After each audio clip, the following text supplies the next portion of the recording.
And it's a beautiful Friday here at Michelin Raceway, Road Atlanta, as our Fast Friday feature race is the Fox Factory 120. Decent bit of alliteration there for this 2-hour challenge for the final round of 2024 and the IMSA Michelin Pilot Challenge. Two categories of racing: the TCR, a global class for front-engined touring cars with 4 doors or more. We've 11 of those out on the circuit today, not the 12 we were expecting, and that has championship implications at the sharp end of the championship points table. Tell you about that in a moment. And we've also got 20 GS cars. They're the GT4 category cars that you'll see racing around the world. The challenge that they have is 2 hours of racing on 2.5 miles of some of the best and most challenging tarmac anywhere on the planet, with the insanely quick entry to turn 1, up through the top of turn 2 and 3, down through the signature S's, the back turn 6 leading on to turn 7. Super important to get a good run out of there through the couple of kinks of turns 8 and 9. We don't even talk about those as corners, to be honest. The next braking area is 10A at the bottom of the hill, and that's an opportunity to make up some positions before you're under the Fox Factory Bridge and down to complete the lap. Jeremy Shaw is with me in the Ford Performance Global Broadcast Centre. My name's John Hino. And Jeremy, news before the start of the race that our Racer's Edge Motorsport Honda Civic, which needed an engine change, is not going to take part, and therefore with 11 TCR cars in the field, that has made a difference to the championship permutations in that category. Yeah, that's exactly right. So really unfortunate for Daniel Wu and Tazio Otis. The team owner, the team principal, made the trip back up to the team's base up at VIR to try and get a spare engine after problems yesterday, but wasn't able to get that back in time. So that car is a scratch, and that means only 11 started in TCR. For 11th position, you score 200 points. For a race win, you get 350. And in TCR, the gap between first and second in the championship is 150 points. Chris Miller and Mikey Taylor, they've already got 4 wins on the season to only 1 of Harry Gottsaka and Robbie Wickens. So even if Chris Miller and Mikey Taylor finished last and Harry Gottsaka and Robbie Wickens won, that wouldn't be enough to prevent Chris Taylor and Mikey Taylor from Chris Miller and Mikey Taylor from winning the championship. So hats off to them. They come so close several times before. It's been a brilliant season for that team, and it's disappointing that the race, the championship is already determined, but they thoroughly deserved it, John. Yeah, and I think even their competitors up and down the pit lane will recognise the effort that team's put in. Not just this year, they've been long-time supporters and proponents of this championship, and we wish them well to get to the line. They haven't started the race yet, and those of you with long memories will undoubtedly be thinking back to WeatherTech Raceway Laguna Seca and a race a few years ago when one of the championship cars didn't get to the start line because there was an accident beforehand, and therefore did not get any points whatsoever. And we had it this morning with Woody Hyman in the Whelen Mazda MX-5 Championship as well. So let's keep our powder dry for a moment, but we'll keep an eye on that number 17 car. Let me introduce you to the 2 other voices as the pace car lights on the BMW, which is leading around the field, have gone off. In the early part of the race, we'll have Diana Binks, but first, Shea Atom in our PTO pit lane team. Sorry, Shea. All good, John. Yeah, for this championship day, it is a day of possibility for 4 teams on the grid. We've got RS1 going up against the TGM organization. TGM trying to get their 2nd GS title within the last 6 years, this time for Matt Klum solo. He is being aided by Paul Holden, who did the best possible thing by putting the car on the pole position, but fighting them, a team that's already got 2 wins on the season, that being RS1 with their Porsche. So if it were to come back down to a tiebreak because the 2 teams finish the same on points, championship actually goes to RS1. But that's down on my end of the pit lane. Diana Binks is down on the other end. She's got an update on TCR. TCR, obviously the TCR contenders, as we spoke to the pole sitter Taylor, and with Bryson putting in that fantastic lap time yesterday. So I think we're in for an interesting battle in that TCR class, and obviously we'll be keeping across that and updating you as that unfolds. But expect some action out here on track. Lovely hot sunny day here, and we're getting ready for the action. The teams are all behind the wall and they are ready to go. As are we all, Diana. Thank you. Perfect timing. 2 hours on the clock. Green flag is in the air. Riding the curb, Rory van der Steur, the multicoloured Aston Martin, as he came through the final corner. I don't think that really helped him. There's a few cars looked to be out of position as they went across the line. I wonder if they'll be penalised for changing lanes before the start line.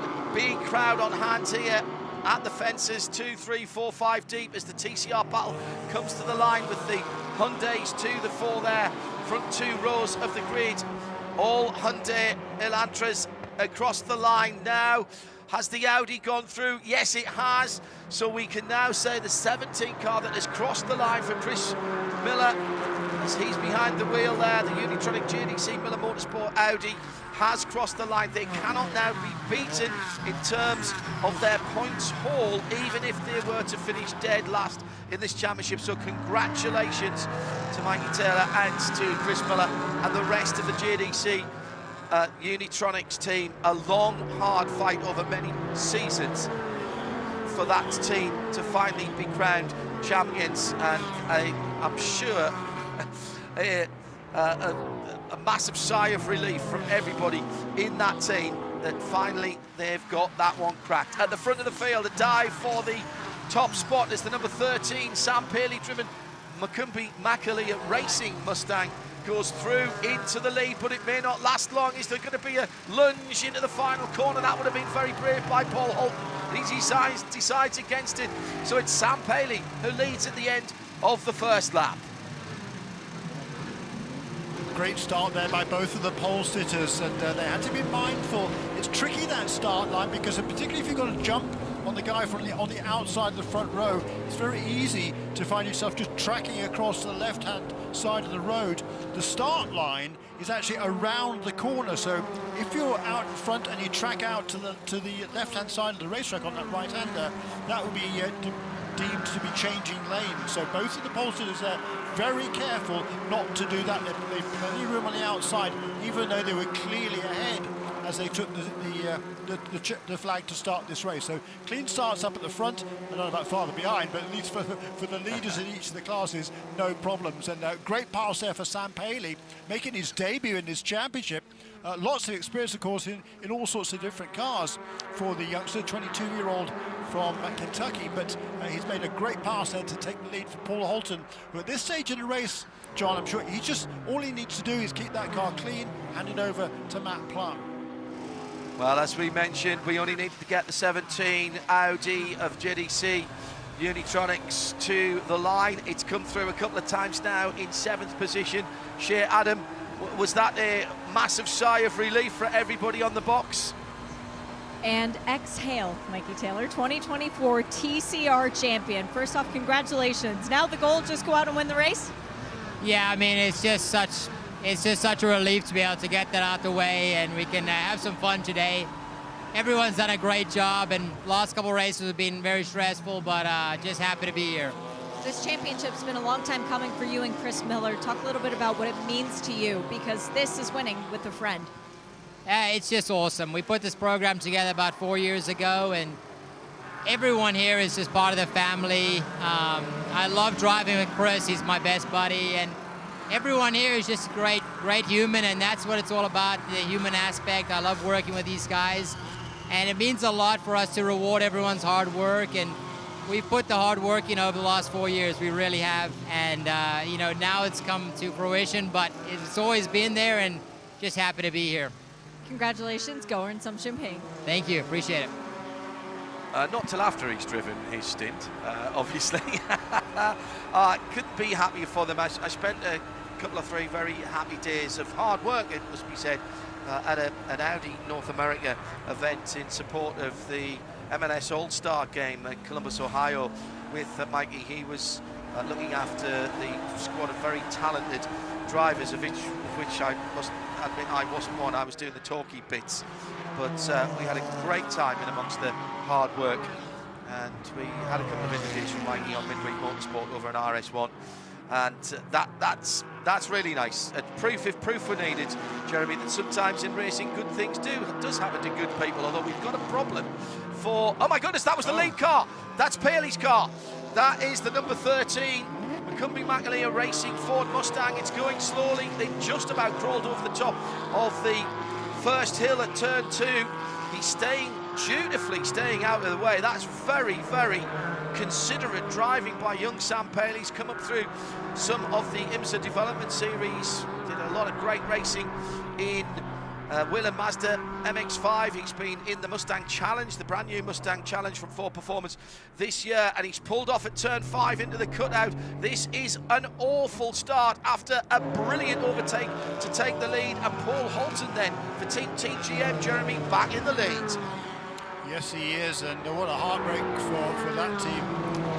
Jensen Holtzman has had a bunch of different co-drivers this season. Primarily, it's been Chad McCumbee, but he's been unavailable for a few races, and he's found some very quick stand-ins, indeed, has Jensen. And this weekend, Sam Paley just doing an excellent job, and what a heartbreak for them. I mean, they've had not a lot of luck this season, but for Jensen, he's had one podium finish earlier in the year and was looking really good for at least another one here this afternoon, but it's all gone wrong for that number 13 car. It looks like that car is out of the race. Yeah, he's pulled it into the cut-off at turn 5. Rhode Atlanta can actually be split into a number of different configurations. That one doubles back onto partway down the back straight. We staged the rescue vehicles there as well, and a big hello, by the way, to all of our hard-working rescue teams. It's good to know that you are out there doing what you do so well. And as ever, I've had lots of messages from the various trucks, and good to know that you guys are listening in on 98.1 around the circuit. And as we always say to the ladies and gentlemen on rescue and recovery in our MR safety teams, I hope you have a very boring afternoon and an even quieter one tomorrow. It means that you've had no issues. Now, there has been an issue coming out of turn number 7 for the number 57 AMG GT4. That's Bryce Ward. I think he might have a little bit of damage there. Has he got a puncture, or is... No, there's damage to the left rear of that car. So there's been contact with another car or potentially the wall, and the rear tracking is out on that car. So drama earlier on, Jeremy, here at both ends of the GS field, and off for another Mustang, and this time it's the number 59 core car with Bob McCallion behind the wheel, wearing the decals of Operation Motorsport. OPMO, Mission Motorsport just had their reveal day for the Race of Remembrance, which of course is across the weekend closest to the 11th. What happened there? Oh, it was side-by-side contact on the exit between Bob McCallion and Bryce Ward at turn 7. And that is why those two cars are damaged. Tough one to call that. Too many cars into too small a space. Bryce has made it back, but Bob McCallion has not. Oh, that is going to be a full course yellow. And so the pits are closed. Bryce Ward got in before the pits closed, but I suspect that is going to be more than a regular pit stop.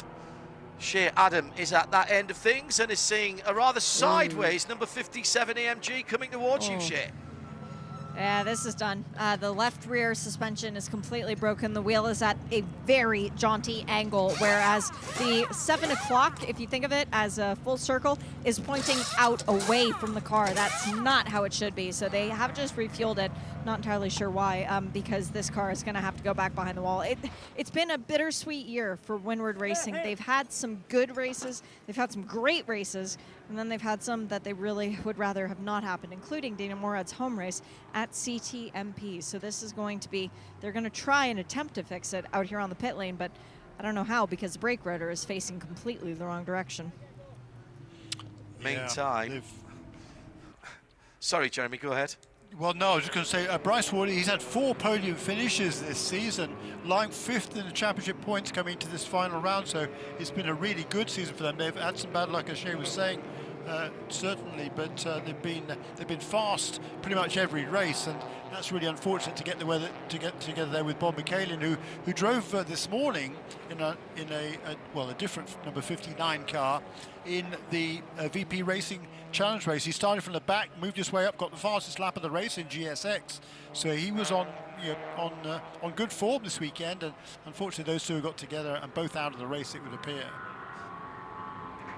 No pass around here. Pits are closed. This is what is deemed as a short yellow because it is so close to the start of the race. There's no need to reorder the field. So the pits will not open for general pit stops. Bryce Ward got into the pit, so they are allowed to continue working on that car, and they are doing exactly that. The bonnets come up, the hoods come up on the EMG GT4 as well. Shea is still standing, observing just off the back of the left rear of that car. And Shea, Adam, they're giving it a good go. You've got to say, they're trying to get Bryce back out into the race. They are, and this is a team that doesn't quit. They don't say die, and they've decided that this is something that they can fix, give Bryce some more laps around this track, maybe learn something that'll be useful for next year. But the big question right now that I'm currently examining, the left rear tire that's come off, the Michelin has some weird lines in it, almost not as if you can see the cords, but not too far off, and some very weird patches from the angle that it was rubbing against the bodywork as it came in. That's not quite a lump hammer, by the way. Nick Damon would be pretty happy to know that a lump hammer was being used, but now they've called for a crowbar. So there are quite a few, well, unusual tools that are being used to try and fix this Mercedes, but they are going to attempt to get it back out if they can. 98.1 FM, Road Atlanta Radio, around the circuit, around the world on RS2, IMSA Radio. As ever, the home for IMSA Radio, and of course on IMSA TV as well. No subscription required. If you're outside the US, all you have to do is go to imsaradio.com and click on the live TV button or the tab on the drop-down menu at the top left, depending on which browser you use. A bit of an untidy start, Jeremy Shaw. We are 12 minutes into the race and we've barely had any green flag racing. Not unheard of in Michelin Pilot Challenge racing, but quite often that leads into long green flags and some excellent racing. We can hope for that, can't we? We certainly can, yeah. The first 5 laps were relatively clean, and the guy who was on the charge in those opening 5 laps was Stephen McAleer, the other championship contender. So we've now got the first and second in the championship, first and second on the road. Paul Holton leads the way in car number 46, still taking over the lead after the problem for the McCumbee-McAleer Mustang. But McAleer, having started in 6th position after he was one of the drivers that certainly struggled in qualifying with the temperatures being so much cooler than they had been earlier in the day, but he's moved up nicely now in the opening stages, and he's going to be right on the tail of Paul Holton, and I'm sure looking to make a move at the restart. It's Jeremy Shaw with me, John Hindhoff, in the Ford Performance Global Broadcast Centre. Later we'll hear the dulcet tones of Nick Damon as he joins the BDO pit lane team, which at the moment our pit lane team for our broadcast is Shea Adam and Diana Binks. The pit lane remains closed on this short yellow as track services are working at the edge of the circuit on the exit to turn 7 into the kink at turn 8. This is where the line of cars behind the BMW, rather fetching colour of green. Don't see that many green cars nowadays, do you? And that car is the lead car at the moment. Paul Holton for Aston Martin, leading for Team TGM. Porsche in second place for RS1. Aston Martin in third for Van der Steur Racing. Then BMWs, 2 thereof, Turner and Carbahn. Hattori Motorsports has the single Supra GT4 Evo in the race with Zach Veach, already a winner this weekend in another series here at Michelin Raceway Road Atlanta. Kelly Moss with Riley. If it's Kelly Moss, it's got to be a Porsche, and certainly it is, in 7th position, and a similar car for Sebok Simpson Motorsport in 8th. Top 10 made up by Turner's BMW, number 95, and Baby Bull Racing, another Porsche, Moisey Arensky. Just outside the top 10, Aston Martin of Archangel Motorsports, Stephen Cameron's Ford Mustang, Stephen Cameron Racing's Ford Mustang in the hands of Sean Quinlan in 12th. Goldcrest Porsche, Jim Johnson in the 808 car is in 13th position. Van der Steur with Ruckus Aston Martin in 14th. BGB Porsche in 15th. Rebel Rock in 16th. And 10 Giovannis for TGM in the Aston. 2 Astons there. Then it's the TCRs. Bryson Morris from pole position. Miss Filippi in 2nd place. Robert Wickens in 3rd. All Hyundai Elantras. So Dai Yoshihara's come up through the field, hasn't he, in the Honda? Yes, he's got ahead of Mergen Burkhardt in the Victor Gonzalez Racing Team Hyundai. Then Chris Miller, Unitronic JDC Miller Motorsports machine. Heard from his teammate Mikey down in the pit lane, Mikey Taylor down the pit lane. That number 17 car, having started the race, confirmed now as the 2024 Michelin Pilot Challenge TCR champions. And that is courtesy of only 11 TCR cars starting. If you are just joining us, unfortunately, Races Edge Honda, the engine change wasn't able to be done. They actually couldn't get the engine into the vehicle and get it down. So that car had to be scratched from the race. And with only 11 cars, the points differential between first and last was not big enough to affect the championship lead coming in. So finally, and it is finally, the Unitronic JDC Miller Motorsports team of Chris Miller and Mikey Taylor can celebrate as champions. And now they've got a race to win from 6th position. And do you know what? I wouldn't put it past them, the way that they have found speed this year. Shea Adam, safety car lights is out, but Shea, as ever, is up with the stats. What do you got? Well, it was the last time an Audi won this race was 2018, and the last time we had Audi champions was 2018 for TCR. So let's see if maybe history will repeat itself. Let's see if the coincidence continues. BDO pit lane reporter Shea Adam there with the facts and figures as we go back to green. And Paul Holton gets the V8 of the Aston Martin spinning and singing nicely as he restarts. Almost perfectly, Van der Steur Racing and Rory Van der Steur again weaving left and right. Just dropped his left-hand side Michelin tyres into the red Georgia clay as he came out of the final corner there. That multi-coloured number 19 through the top of turn 3 now. Nice clean start at the front of the field. Not so much of a gap back to the TCRs, so need to keep an eye on what's going on at the front of that field, with Bryson Morris will be hassling the back of Ted Giovannis and Frank Depew.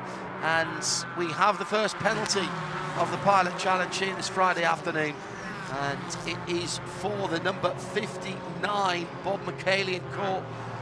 That is the core Mustang.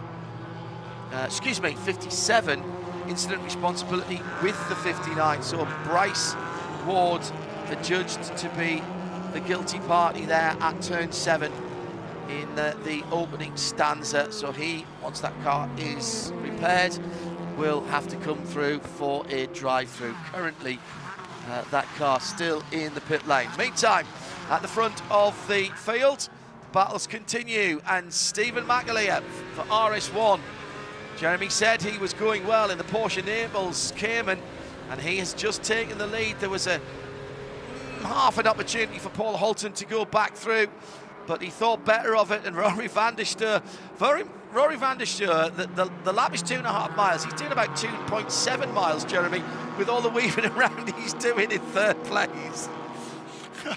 Yeah, he certainly is. He's taken a scenic route a couple of places there, but tell you what, that Porsche had good straight line speed, didn't it? Just whisked past the Aston Martin on the straight. Not much Paul Holton could do about that. So McAleer is exactly where he needs to be to have pretty much any chance of winning the championship. Now he's got to hope for some problems for the number 46 car. but Rory van der Steur staying right with these two leaders, and also those two BMWs right there as well. And this is Zach Veach making an impressive debut for Tory Motorsports in the Toyota car number 50, running there in the 6th position. At IMSA Radio on Twitter, X, if you will. Bryce Ward has left the pit lane. He was ready to go just as the cars were coming around, and although the pit lane was open, he did actually pause and wait for the whole field to go through. So despite the fact that I'm sure he'll be annoyed about the contact, and he probably will have a few words to say about the blame being passed to him for the incident. You know what it's like, two drivers, three different stories. However, Bryce and the team playing the game there and letting the whole field come through. That 57 AMG GT4 will be back down the pit lane. Incident responsibility, as we mentioned a few moments ago, with the number 59. Oh, now, that car has not got all the way around. Bryce has only got to turn 5. He's actually just pulled off. The lead pack are coming through here, so maybe that attempt at a repair has not worked. So we'll keep tabs on that.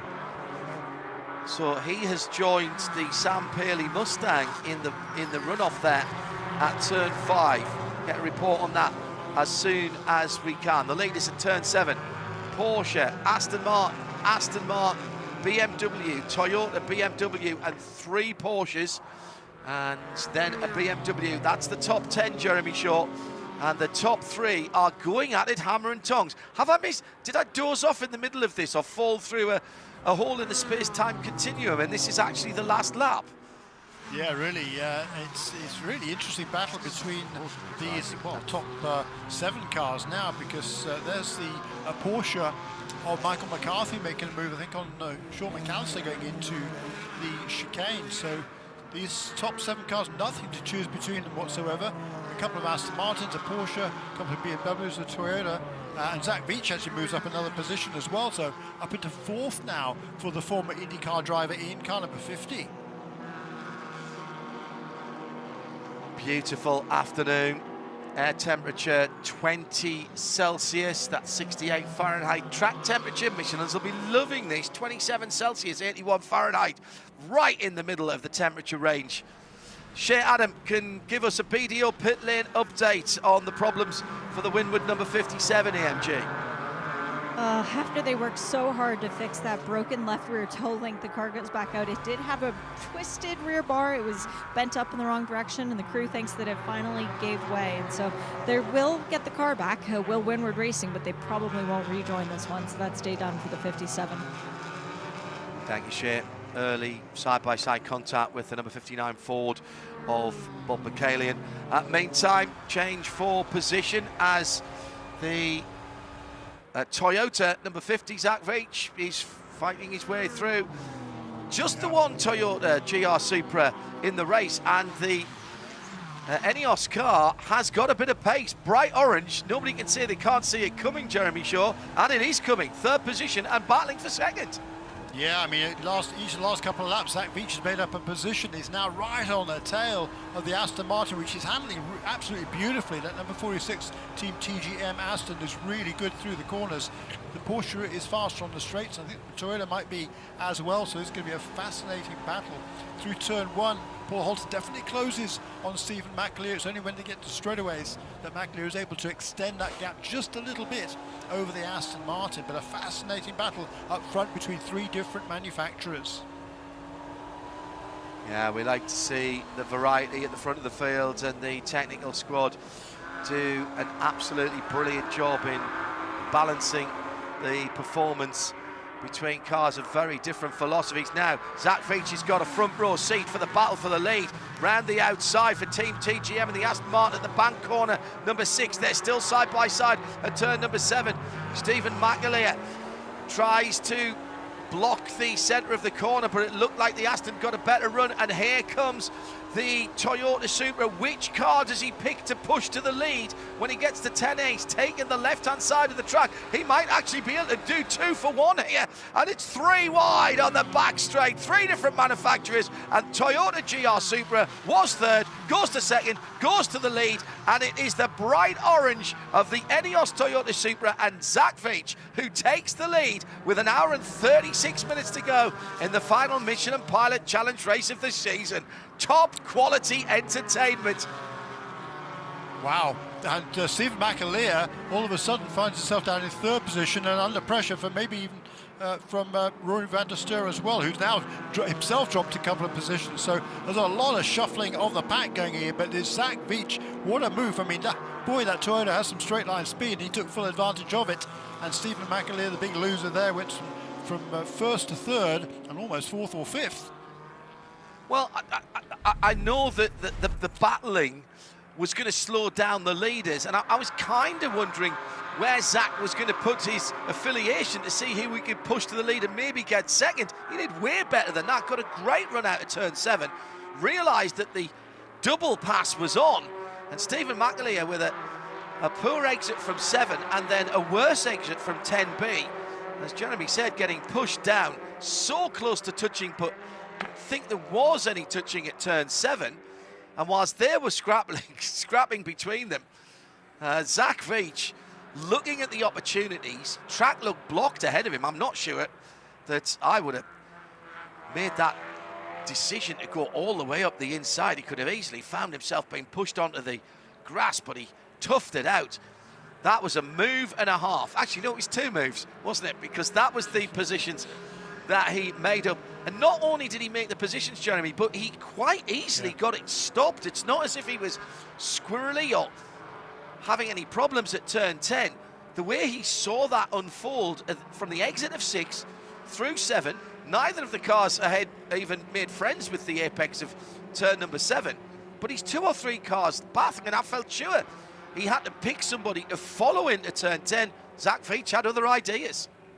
He did, and he made a perfect exit to that corner, used the straight line speed advantage of his Toyota to perfect use as well, and down the inside, we have the inside line into turn 10, able to take a lead. The interesting thing for me on the exit of turn 10 or 10B was that number 46 car certainly leaned on the number 28, the Porsche, to make sure there was no room on the exit to run side by side for Stephen McAleer. He had to lift off there, and that cost him valuable momentum. He was able to close up a little bit again, but now on the straightaway, Aston Martin's going to pull away. So forceful driving there from Paul Holton to hold on to 2nd position and keep that number 28 car, or get back ahead of the number 28 Porsche. Zach Veach then leading by just under half a second from Paul Holton in 2nd and Stephen McAleer in 3rd position. And that bright orange Supra cuts a pretty decent dash. It's a platform share, of course, with BMW in the Z4.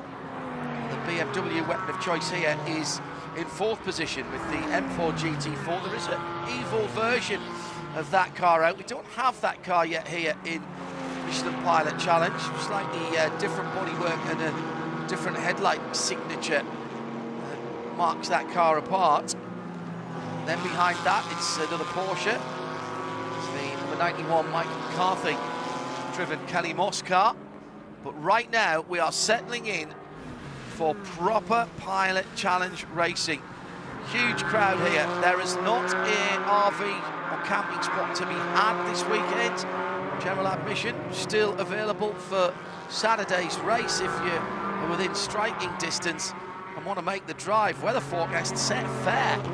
Been beautiful all week in this part of the world. In fact, on my way down here, called in at Nashville last weekend, and it was actually hot enough to sunbathe in Nashville on Monday. Did all my work outside. A pair of shorts and a t-shirt. Absolutely cracking weather, and at the moment we are sitting just over 21 Celsius. That's 70 Fahrenheit rather. 81 Fahrenheit. The track is 27. Perfect conditions. Check in with TCR, and still leading there is Bryson Morris with Mason Filippi a couple of seconds further back. They have got past a couple of the GS cars. Robert Wiggins still behind Frank Depew at the moment as he's trying to go through. That is the problem for the TCR battles. The leaders, Jeremy, have cleared both those cars as Bryson Morris puts in the fastest lap of the TCR race on a 29.1. And, you know, that is only 0.8 quicker than the leader's best, 0.8 slower rather, than the leader's best lap. Those TCRs super quick, and particularly the Bryson Morris Hyundai in that second, that long section from the exit of turn 1. Yeah, absolutely flying, isn't he? Tremendous move there. Here's another change of position for second position. This time it's the Porsche once again using straight line speed. It's a much smaller frontal area, of course, than the Aston Martin, and he's got better straight line speed advantage. As a result of that, makes the move to the inside, back up into second position then for Stephen McAleer, ahead of the championship leader Paul Holton. But there's also a big long train of cars behind that, isn't there? I mean, Robbie Foley is hanging right there for Turner Motorsport in the BMW. Also Michael McCarthy in the Kelly Moss with Riley Porsche. Rory van der Steur slipped back to 6th position in number 19 Aston Martin. But Jackson Lee having a good strong run in the Zabok Simpson Porsche, car number 67. He's just had his best lap of the race last time around in car number 67. Now, interesting, as we see quite a lot of fast times coming in now. All of a sudden, Zach Veitchu looked comfortable ahead of that battle for second, third, and further on down. That gap's come down to half a second. Now, has Zach pushed a tiny little bit too hard in getting to the lead? Is he just managing the pace right now? We've been at this for just half an hour, 31 minutes coming up on the clock of a 2-hour race. So into the first quarter having been completed, and the top 3 cars now within half a second actually as they've come back together. We're going to have a very close look at that bright orange Toyota Supra. Not that I think there's any damage on it here, but let's just watch the body language of that car through some of the corners, see if Zach is struggling for either front or rear grip. There's no deficiency whatsoever, as Jeremy's mentioned, in the straight line speed from the Japanese manufacturer machine, which is very, very impressive. Under braking down towards 10A, turns in left-handed. Kind of okay there, didn't lose much to the Porsche, and Stephen McAleer in that Porsche generally very good on the brakes. Now through to the fast turn number 12 and through underneath us here in the Global Performance Centre, the Ford Performance Global Broadcast Centre. I'm not sure Zach's struggling at all there. Maybe he's just pacing himself at this moment. And to be fair, it's come down to half a second, but it's not closed up any further, that gap between first and second. No, he's not struggling, John. He's just said that his last lap was a 1:28.485. That was within a 1/10 of a second of his best lap of the race for our race leader, Zach Veach.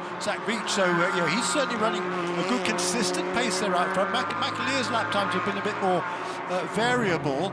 His best lap has been a 27.6. Last time was a 28.5 for that Porsche in second position. And farther back down the pack, Bryson Morris is just making everybody else, just leaving everybody well behind. He's got a lead now of 4.5, 5 seconds over Mason Filippi, who's also put the Bronze Cup category leader in GS behind him as well. That's Brady Berman in a second of the Van der Steur Racing Aston Martin's car number 82. But certainly in TCR right now, it's a class of his own for Bryson Morris, pulled away from Mason Filippi. Robbie Wiggins holding on in third position, just ahead of Dai Yoshihara and Morgan Burkhardt. Morgan Burkhardt, of course, in the Victor Gonzalez Racing Team Hyundai. Well, what a first half an hour we've had. Heartbreak for some, celebration for others. Shea Adam from our BDO pit lane team joining me in the Ford Performance, Jeremy in the Ford Performance Global Broadcast Centre. How big was Mikey Taylor's smile when you spoke to him on lap 2? Not at all. He was in disbelief. He actually said to me before I brought the mic live, I know it's true, but I don't believe it yet. So this is one of those things that it will sink in as we get more and more through. And it was very emotional as he was talking about what a family that entire organization is. True that. Long time coming, this championship. Now let's see if they can back it up with another race win. moment, that car in 7th position. Just lost 6 to Sam Baker, who's the biggest TCR mover, up 4 positions from his starting position in the 52 Baker Racing Audi. As far as GS, biggest mover at the moment is our leader, Zach Veach, up 7 positions for Hattori Motorsport in the Toyota GR Supra GT4 Evo. And they're absolutely on merit, Jeremy Shaw. There's pace, there's guile, there's racecraft, there's everything that's got Zach Veach to the front of that field. That is a genuine leading position for that Toyota. Yeah, it really is, and super consistency from him as well. Last 2 laps. Last 3 laps within just a couple of tenths of a second, last 2 laps within a 100th of a second. But now Robbie Foley in that differently liveried Turner Motorsport car. Instead of being yellow and blue, it's now blue and yellow, isn't it? The number 96 car. Yes, but he's under pressure. He was under pressure from Michael McCarthy, but now Rory van der Steur is back up into his groove in that number 19 Aston Martin. He's just moving past the BMW, well, trying to at least, as he and Sean McAllister goes side by side through turn 1.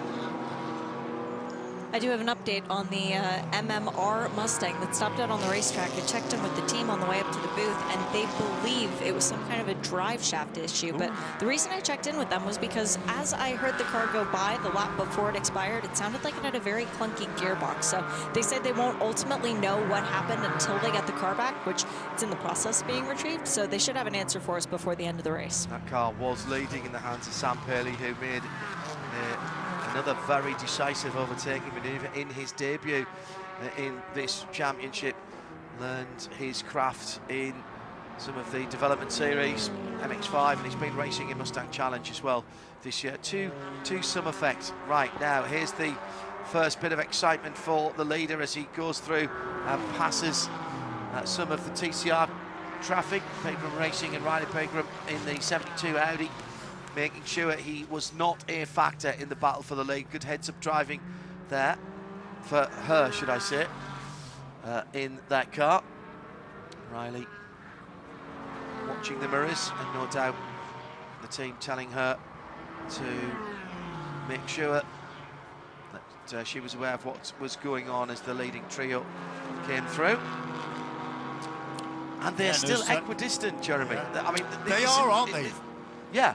It's almost demonstration driving, but I can assure you, dear viewer and listener, they're on the ragged edge of adhesion here. There's not actually pieces of rope between them. They are battling as hard as they can, as are the TCRs, with the Alpha down in 8th position, having a look at Chris Miller in the Liquid Moly 17 car, normally the bright yellow machine. It's a championship there for that machine. Looks like the Alpha is on a decent run as well at the moment, Jeremy. Yeah, and Chris Miller seems to be struggling here. He had an off yesterday in qualifying, a rare mistake for him in qualifying. Qualified, long way down the pack. He was able to get going again, but had to start toward the back of the field. He's not made any progress at all, which is a little bit surprising, because that car is generally fast around here. But he's fallen behind now the Alpha of Will Talley, and under pressure from Preston Brown as well in car number 76. So not been the run that he wants at this stage in the game. I'm sure he's been told the championship is won, but yeah, he's certainly struggling. Is Chris Miller in car number 17?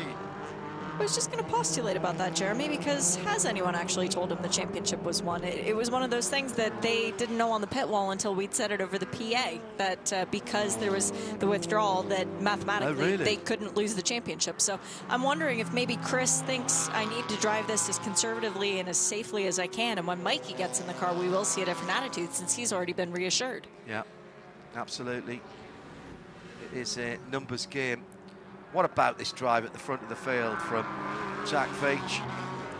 Really making the best of the advantage that Supra GR seems to have.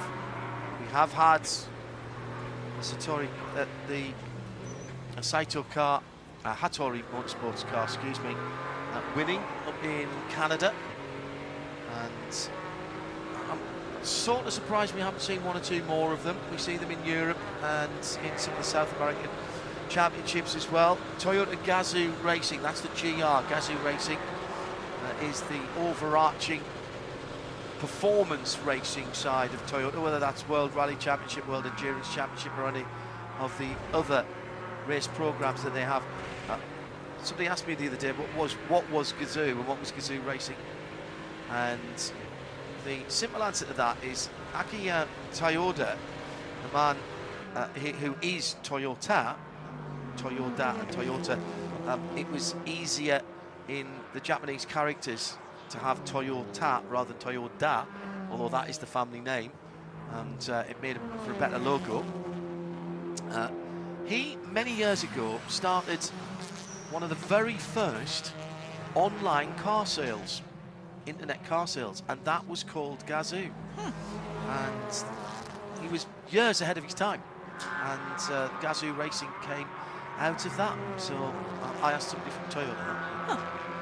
We are 14 seconds from the pit window opening, John. Right, absolutely. There is no one in the field on the racetrack right now who has yet been into the pit lane, so that means a minimum drive time will have been met for all of our contenders. 2, 1, now. So anyone who chooses to come into the pit lane can do a driver change. The news that I think we expected, but Michelin Racing and Sam Paley, St. Altsman's Mustang, officially now retired. The paperwork has been sent through to race control. Now the battle in TCR, Robert Wiggins has Dai Yoshihara right alongside him, but the problem is in front of him, and that is Frank Depew in the Revel Rock Racing Evo Aston, resplendent in its dark British racing green and orange colours, which is super quick and much quicker than the TCR car on the straight, but it's slowing Robert Wiggins down through the corners. I'm baffled because two cars have dived into the pit lane, one of them being Robbie Foley in the Turner Motorsport BMW, the number 96. The only reason that I can see any kind of logistic in this is maybe they're going to pull Robbie out as soon as they can, put Francis Seldorf in for the middle stint as Jim Johnson is off the racetrack. That's why. Maybe that's why they dove in. Yeah, in Turner we trust. Yeah, in Turner we trust. Video pit lane report from Diana Bink. She's down there. Go, Di. I am down by Turner Motorsport as the car just comes in. The number 96 gets in first, and you're absolutely right, Shay.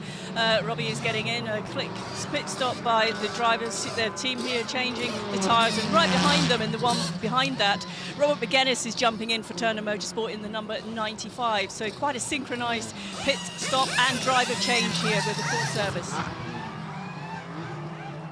Nick Damon is further down the pit lane. Welcome to the BDO pit lane team, Nicholas. It's lovely. I'm further up the pit lane, actually. I'm on pit in, and the lovely Diane is on pit out. The Alfa Romeo trundles past me with even my heart sink a little bit. We've just got a couple of the other cars coming in. The 44, that's the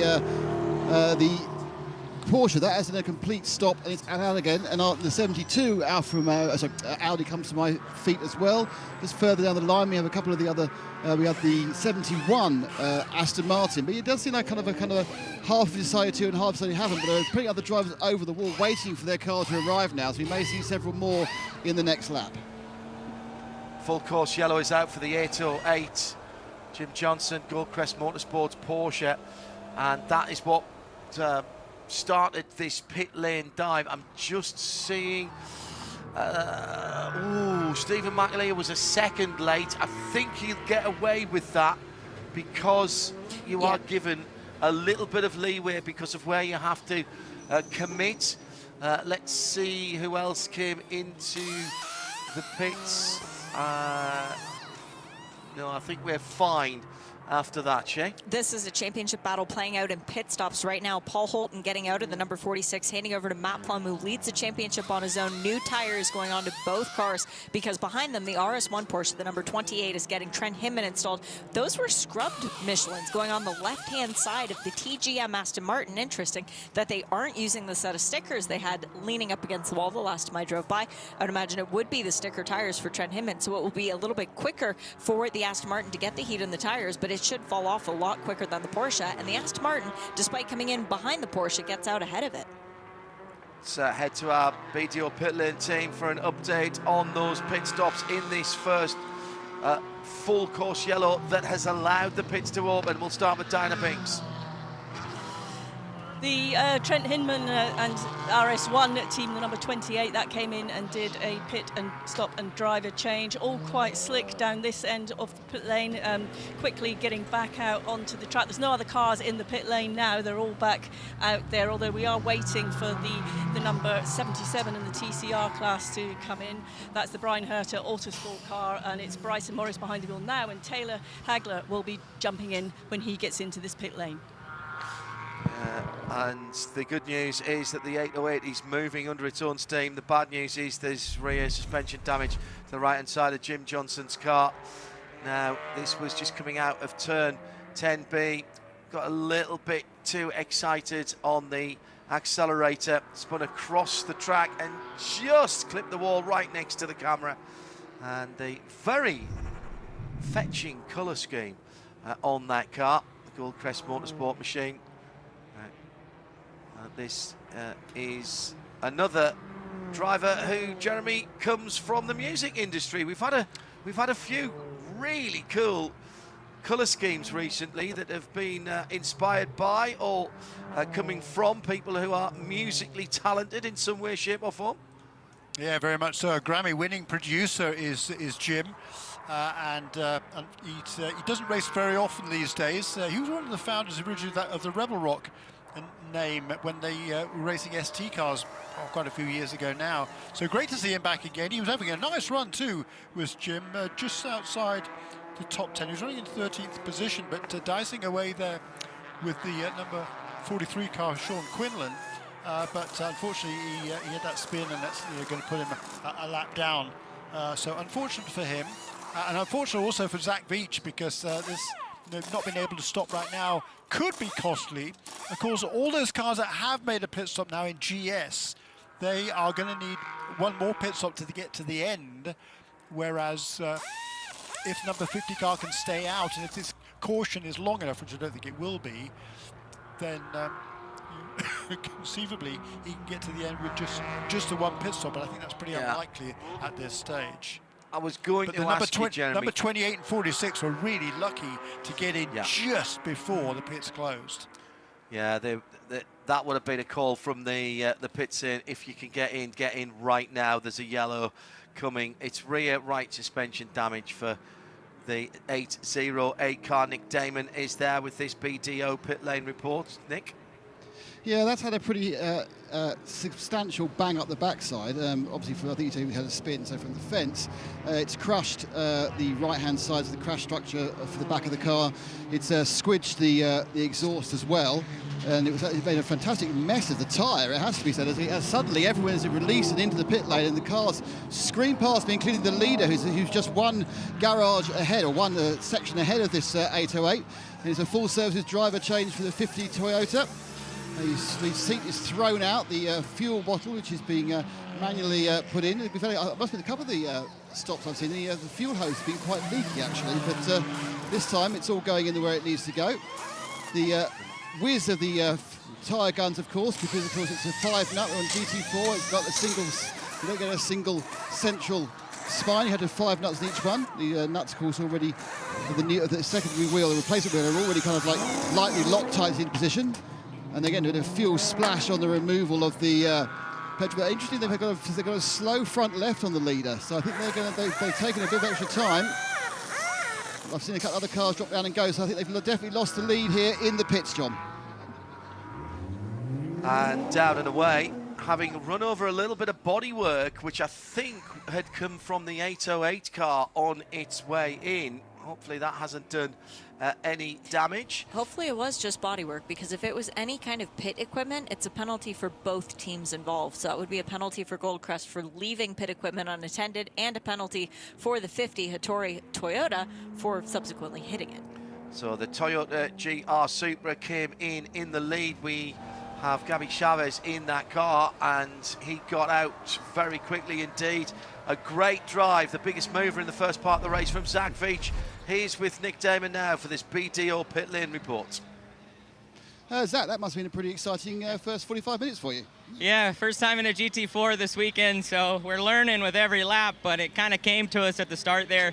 Just can't thank Ineos and Hattori Motorsports for putting us in this weekend. It's good to be back in the IMSA paddock. I've really missed this place, and I've missed the fans, so I'm happy the first stint was good. Now it's up to Gabby.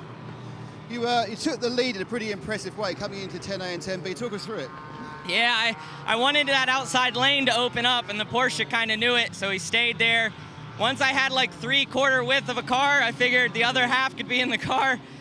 So we just made it work. I needed those two to fight each other and not really be paying attention to me, and it worked out just fine. So really thankful that it did, because I think that's a highlight. Zach, great stuff. Thanks. I was just jumping back from the wall there, John, as the TCRs were coming in. The number 77 Brian Herter Autosport. Bryson Morris will be jumping out of that one, as I said earlier, and Taylor Hegler will be getting in. And just next to them in the Brian Herter Autosport, the number 33 Robert Wickens and Harry Gottsacker, they also have made a pit stop. So they've just had to go in at a slight angle here in front of the car just behind them to do their pit stop. So they're refueling, changing tyres and having a driver change here. So the number 77 is getting ready to head out, and I'll grab Bryson as soon as I can. Go the TCR cars. Look to me as though the number 99 Victor Gonzalez Racing Team was out first there of the TCRs. They turned themselves around very, very quickly indeed. That crew has been so impressive the last few races. Yes, they've had a lot of misfortune, but the second to VIR, the racing that we saw from both Morgan Burkhardt and Tyler Gonzalez, it really has been elevated. But there was a very close moment further back between all three of the Brian Herta Autosports cars that are wearing the Hyundai blue. The 98, the car that won the race last year, Mason Filippi, now with Mark Wilkins aboard, I would imagine. That car was the first one out, but it was close between the other two, the 33 and the 77. And by the way, I was wrong. The leader, as they came in, Zach Baines, didn't run across a bit of drop bodywork. It actually wiped the nose of the Aston that was right in behind it and took off one of the, maybe two of the dive planes on the left-hand side. Did he wipe the nose, or did Rory maybe give him a little bit of a bump? Good Yeah, point. I Jeremy think, Shaw. well, sorry, go ahead. Well, no, I think you're absolutely right. I mean, as the number 50 car slowed to go into its pit stall, number 19 car was too close behind, didn't realise, I think, that the number 50 car was going to be stopping. Its pit location was that early in the pit lane, so it kind of caught him off guard and made a bit of contact there. And as you say, ripped off a couple of dive planes on that Aston Martin, which certainly won't help in the second stint for Valentin Azeclo. Sam Baker leads for Baker Racing because they have not stopped in the Audi RS3 LMS TCR. The car had been the biggest mover in TCR. Not sure why they haven't pitted yet. Maybe they think they couldn't get enough fuel in to get to the end, Jeremy? Yes, I do. With well over an hour to go, it's an hour and 8 minutes. It's certainly too soon. We're going to be going green, within the next 5 or 6 minutes, and that's going to be awfully a big stretch for the TCR cars to get to the end from there. They can do about an hour, but I don't think they can do an hour and 8 minutes, even with some caution periods. So I think number 52 car is staying out for that reason, I presume, and they will be able to come in pretty much as we go back to green. Yes. And then with a bit of luck, they should be able to get to the end from there. So that's going to be a really interesting strategy for that Baker Racing team out of Canada. Yeah, I was just going to say, are they going to do their pit stop either right at the end of this yellow or as we go back to green? And that is answered by Jeremy Shaw, as in fact, very slow on the track at the moment for that number 52 Baker Racing car. It surely can't have run out. Now, have they gone past the safety car and they're waiting for the safety car to come back around? Oh, no. Their safety car is behind that car. Yeah. So I think maybe, have they been told to wait for the safety car? We're doing the class split, aren't we? So, yeah, he's waited for the safety car. Now, he's put that right, but surely he didn't drive past the safety car, and now the GS class split will happen. I've got to say, at this point, I'd have dived into the pits there. As soon as the safety car had gone through, there's no point in losing more time.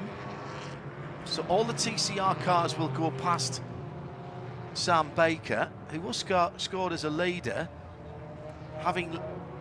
knowing that you're going to go green next time around, you might as well have pitted under yellow. Yeah, and the pits would have been open for everyone that lap round. Correct. So he could have come into the pit lane. It's not as if there would have been any sort of penalty for that. But the interesting thing is that Baker Racing, this is only their 4th weekend in the Michelin Pilot Challenge. First weekend was Mid-Ohio. They finished 10th. Second weekend was CTMP, their home track in effect, but they finished 5th. DNF at VAR. They can do another top 5. They've shown to be capable of it in the past. Let's have a quick word before we go back to green with the man who led the TCR and qualified 5th best overall. Not 5th best TCR, 5th best overall. Bryson Morris is down with Dinah Binks in this BDO pit lane. Bryson, you've just jumped out of the car. How would you describe that start?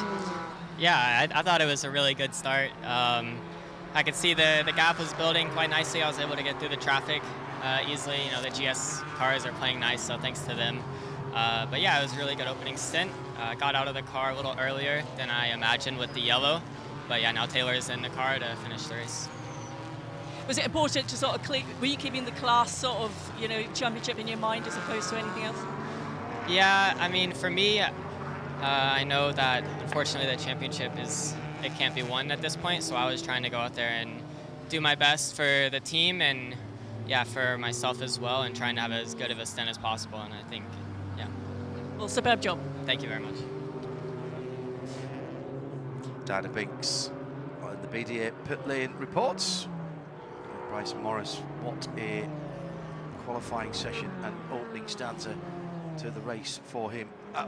Jeremy Shaw, we've been discussing this in the Full Performance Global Broadcast Centre here. Actually, we're going to go back to green. I'll come back to that Sam Baker 52 car. I expect to see him dive into the pit lane this time around with just under an hour and 5 minutes to go. It's Matt Plum who leads them back to the line. They got the best of the pit stop exchanges from Trent Hinman in second, Riley Dickinson in third for the 2 Porsches, then Francis Seltorf for BMW M4.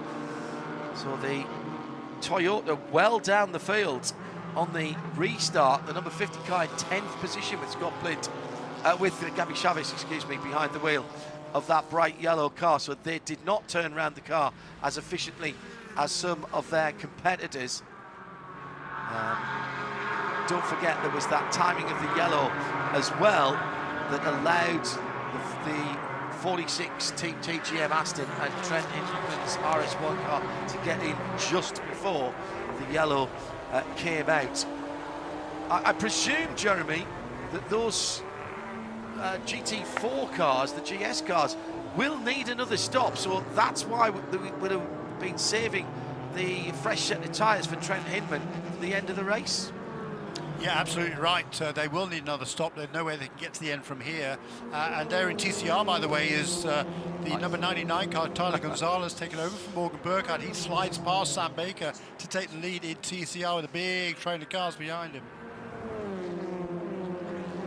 So, TCR battle down towards turn 10A. Big defensive manoeuvre. Baker did not come into the pit lane. No. Yeah, so he stayed out there and he holds, and he's taken the lead back and stays out. This is the battle for the lead. So Baker, not having stopped, he's on the Michelin tyres on which he started this race. And qualified. And qualified, yeah, good point, round the outside. Tyler Gonzalez in turn 1, that's a big power move and he's pulled it off and up the inside. Here comes Wilkins. Can he make that one stick? Mark has done an absolute joyous manoeuvre. And now this is the problem for Sam Baker. He's running out of grip on those tyres, particularly at the front end. The 300 plus horsepower going through the front wheels. Well, that was a very, very good defensive drive, and he got the lead back. Oh, he got a little side swipe. Harry Gottsacker. From Gottsacker coming through. I wonder if that's knocked the tracking out on the left front of that Audi, the blue and silver car. It could have. It was a substantial knock. As further up the field, Hugh Plum is trying to catch up to the pack, but out front, his brother Matt is pulling away from Trent Hinman. Purple sector 2 from Hugh Plum, Matt Plum, excuse me, and it should come as no surprise because now we have new tires that the Toyota is trying to get its way back up. That's Gabby Chavez can't do the Zach Veach move there, Jeremy. He got down the inside, but he did what I thought Zach Veach would be forced to do, just had to run long through the corner, but he still managed to make up a position, but not the 2 positions that his teammate did for the lead earlier. Yeah, nice try, Gabby, but as you said, it runs wide there and loses the position again. The other loser there was Valentin Hasseklo in the number 19 Van der Steur Racing Aston Martin. He was forced wide on the exit of that corner. Now, it wasn't a tracking that was knocked out, it was the left front tyre for Sam Baker, and he has got damage to the front now, and there's debris on the back straight, and a full course yellow comes out with exactly an hour to go. Unfortunately, he can only do emergency service. And this will be working in a closed pit if they do anything beyond emergency service. So that is a terrible day for Baker Racing when it looks so optimistic. Yeah, and that was I think the contact at the top of the hill with Gottsacker when Gottsacker slid through the inside. Nick Damon is at that end of the pit lane. They've swapped over with Diana Binks. Here's a BDO pit lane report. They're only about 4 garages down, actually, pit entrance. But in comes the blue and grey Audi. Absolutely, oh my lord, the left-hand side, the front left is completely destroyed. The tyre had blown, it turned itself into a little Catherine wheel of cords and stripped off every bit of bodywork around it. Yeah, I mean, that's a major, you know, they take off the wheel first. I'm not sure what they're allowed to do, because they really need to, even if they put the wheel back on again, the replacement wheel, the fact is, are the cords, as they normally are, all tied around the drive shaft and tied around the brakes. They're banging them on, giving it a go, but they are getting that tyre back on again. No driver change, they've just done this wheel and that's it. That's all they can do, Nick. Emergency service is only to fix the damage and get the car back out the truck at 5 seconds of fuel. So they won't be able to do anything. They'll be allowed to take the cords out because that's a safety issue. You can change the wheel and tyre and pull off any extraneous bodywork that is flapping around. As I say, 5 seconds of fuel, but you can't change the driver and you can't change any of the other tyres. That car then also, per the regulation, Shay, must come back in again when we go green. They must come back in at the next opportunity for them to pit. That is effectively their punishment. If they don't do that, then they have to serve a drive-through penalty when we go back to green. So they come in, if this hadn't been a short yellow, could they have come in under yellow? Yes. Right, okay. They could come back in when the pits are open for their category. Because this is a short yellow, there will be no opportunity for them to come back in, so they have to come back in once we go back to green. Do you know what? They were only 3 seconds behind. No, they weren't. Sorry. Safety car. Yeah. I was going to say they were only 3 seconds away from the yellow when they came in, but actually that was when the short yellow was called. This gives us an opportunity, Jeremy, just to assess what happened in that previous yellow flag period for the 808 Porsche being in the wall. That car still being worked on in the pit lane, and it does have a couple of penalties for Jim and the rest of the Gold Crest team. It fell rather nicely for the Aston Martin of Matt Plum and Team TGM and the RS1 Porsche, Trent Hinman, now on board that. They read the situation perfectly, and that's what you've got to do, even in these short races. The opportunity was there, they felt the yellow flag was coming, and they dived in immediately, even though it was just after the 40 minutes, and they were looking at changing drivers, but my goodness me, that's worked out for them very well in terms of track position.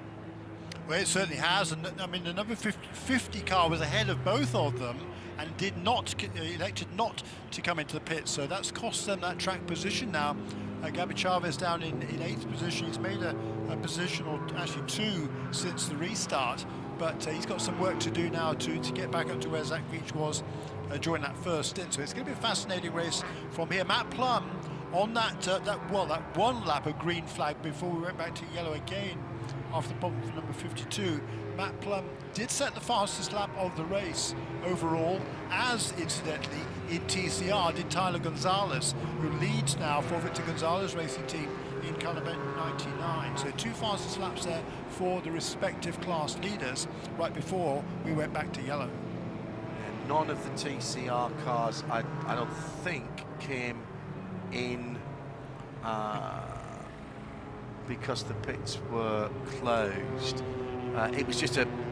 It was a great pit stop shade by VGRT that got them out ahead of the Hyundais down the pit lane. And I was gonna say that clearly if they got the pit stop done that much faster than anyone else, they couldn't have given Tyler Gonzalez new tires. They must have, because he reset the fastest lap of the race in TCR on that first lap too. So Tyler definitely has a good car underneath him, and one that's certainly capable of winning. VGRT got a win here a couple of years ago, but that was with a different manufacturer. I wonder if they did fronts only. Everyone does. Yeah. Yep, TCR is fronts only if it's not an endurance race. Right, okay. As Martin Haven, one of our friends and colleagues, famously said, when asked what was the rear tyres for in front-wheel drive touring cars, it's to stop the exhaust scraping on the ground. It's a bit more than that, but I get what he was saying. It's a beautiful afternoon, and once again, we are being entertained by the IMSA Michelin Pilot Challenge. The Fox Factory 120 here at Michelin Raceway Road, Atlanta, has become an integral part of the Motul Petit Le Mans weekends. Hits open all cars just popped up on the bottom of the timing screen. I think that was incorrect. Yeah, I would not expect that to happen. I would expect we would be going back to green this time around. We are going back to green this time around. Still a little bit of debris on the back straight, but it's miles off the racing line. A couple of cars to watch on this restart. Riley Dickinson in the 91 and third position. The reason the pit room for all cars is because we're going back to green. Yes, good point. Yeah. Then three more cars a bit further back. Spencer Pompelli in the number 38 BGB Porsche, Jeff Westphal in the 39 Carbon, and Robin Liddell in the Aston Martin for Rebel Rock. As into the pit lane dives some of them, but the green flag flies once again. Now these are the cars who are going to do a pit stop now, and they think they can go to the end of the race here. Some of these GS cars that are driving in. So Westphal, Robin Liddell and Valentin Adsglo, the two Astons and the BMW into the pits, and they will brim-fill those cars and then send them to the end. And we know certainly of Robin Liddell that he can make fuel. Nick Damon is down with the Turner BMW. The car bar with the 39, the car bar BMW, which has literally just taken a tiny amount of fuel and gone already. I was mainly here because I've stayed with the 52 Audi to see what they're going to do during their secondary stop, and they are doing the full driver change this time. Now, interestingly, when they put on the spare wheel to do the emergency, they put on an old tyre. They are now doing, as Shay says, the two new tyres and doing a full service. So yeah, that's the only two cars that stopped my end. There were a few more the other end, which I'm sure Di picked up. They have 52... Sorry, Di, go ahead. I was just going to say they have all actually come in and gone out again.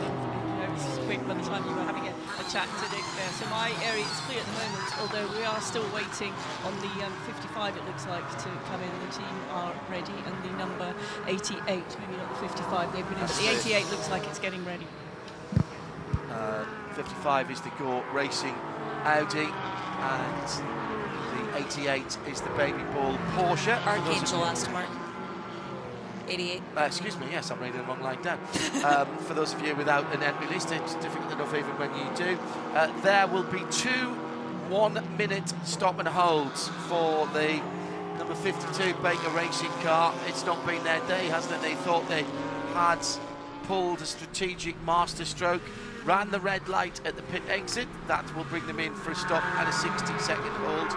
And then they had what was deemed as more than emergency service in the closed pit. That is a stop and hold. So that's twice down the pit lane, twice standing for a minute. They're going to lose even more time than they already have. Let's pick up the battles at the front of the field with a reminder that we already have some GS cars that have made what they feel is their last pit stop. We'll get to those in a moment, but at the front of the field, it's Matt Plum for Aston Martin for Team TGM, leading by 0.8 of a second to Trent Hinman for RS1. These cars at the front of the field, Jeremy, they'll need some help. They cannot go from where they're fueled to the end of the race. Not round this track, not with how much full throttle, not with the speed that we have here at Michelin Raceway Road, Atlanta. That's exactly right, and those cars that just pitted, we were 54 minutes to go when we went green. Yeah, that's about the limit for GS cars. They might have to save a little bit of fuel from here, but for drivers of the calibre of Jeff Westphal in car number 39, Valentin Adsglo in the Van der Steur Racing number 19 Aston Martin, and the Rebel Rock Racing Aston Martin with Robin Liddell, that should be no problem. So this is going to be a fascinating race, I think, from here. Matt Plum leads. He's got a couple of Porsches behind him, and now up into 4th position is Gregory Leofouge in the Stephen Cameron Racing Ford Mustang. He's made up a position or two at the restart, and following him is Aaron Tielitz in the Archangel Aston Martin car number 88. Two Turner BMWs, 96 from 95, making what they believe will be their final pit stop. Nick Damon is at that end for this PDO. Oh, excuse me, it's Dinah Binks who's now swapped to that end for this PDO pit lane report. Di? I am, yes, as you quite rightly said, the two Turner cars, 95, 96, very quick stop. You can possibly hear they've just moved and gone straight back out on track after doing their final changes here for the final part of this race. No tyres, no drivers for that, just VP Racing fuel. Tyres on the left side. It was tyres on the left side, Yep. was it? Excuse me. I was looking at the timing screen over on the other side. Thank you, Shay. As you fastest lap of the race in TCR again by Tyler Gonzalez. Let's go to Nick Damon as we need to find out what's been going down at Baker Racing. They tried the strategic card, or did they make a mistake? Let's find out in this PDO pit lane report. Sam Baker is with Nick Damon. That was the definition of a very, very busy and hectic hour, Sam. I mean, let's start with when things were going quite well. You suddenly slowed down to let the safety car back in front of you. Why was that?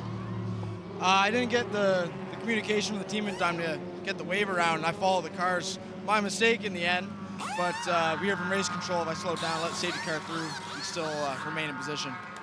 And then in the restart, it all went horribly wrong. What happened? Yeah, you came in with half the left wing missing. What was that instant there? What happened? Yeah, that was exciting for sure. I first time ever leading a restart. A little lazy, to be honest. The Hyundais kind of swarmed me. Went into turn 1, got a great move by, I'm not sure who was driving the VGRT around the outside. And then because of that, just momentum slowed, and the two Herder guys kind of sandwiched me into 3, which one of them clipped me on the left front, I believe it was, into 3. So, yeah. Racing incident? I believe so. It's TCR racing, you know, Robin's racing, and touring cars got 4 doors for a reason. Sometimes they bang around, so. Thanks, Sam. No worries, thank you. Good old Canadian. Loves racing. Yeah, and very classy there. Put his hands up to his own mistake on the pass by and the restart. So we've had a raft of cars now, Jeremy, coming in to make their last stops, including the cars that are at the head of the line. The Team TGM Aston Martin for Matt Plum has just come in. Trent Hinman is in and out. First and third came into the pit stop. Tyler Gonzalez has just reset the fastest lap. I'm going to get this on X Twitter at the moment and at IMSA Radio. Jeremy, can a TCR car win this? Yes, I think it can. If it goes green all the way from here, the best of the TCRs is now running in 6th position with the number 46 and 91 both pitting on this lap, and they don't need to stop again. I don't think they should. They should be able to get to the end from here. So this is going to be really, really interesting. It'll be tight for the TCRs, but I think they can just about manage it with that caution there has been, and that's going to make things really interesting, because all these other cars ahead of them are definitely going to have to pit, all the GS cars for sure, and the TCRs are pretty darn quick. As you say, Tyler Gonzalez just turned his best lap of the race at 28.341. Is that a new lap record? She said she was talking no, it's about not the actually, Team by a couple of TGM. cents. But all the other, their fastest lap is only a second or so slower than the best of the GS cars. The Team TGM that you were just talking about, the number 46 with Matt Plum and Paul Holton, they just came in for fuel, very quick stop, back out on track, no tyre change there.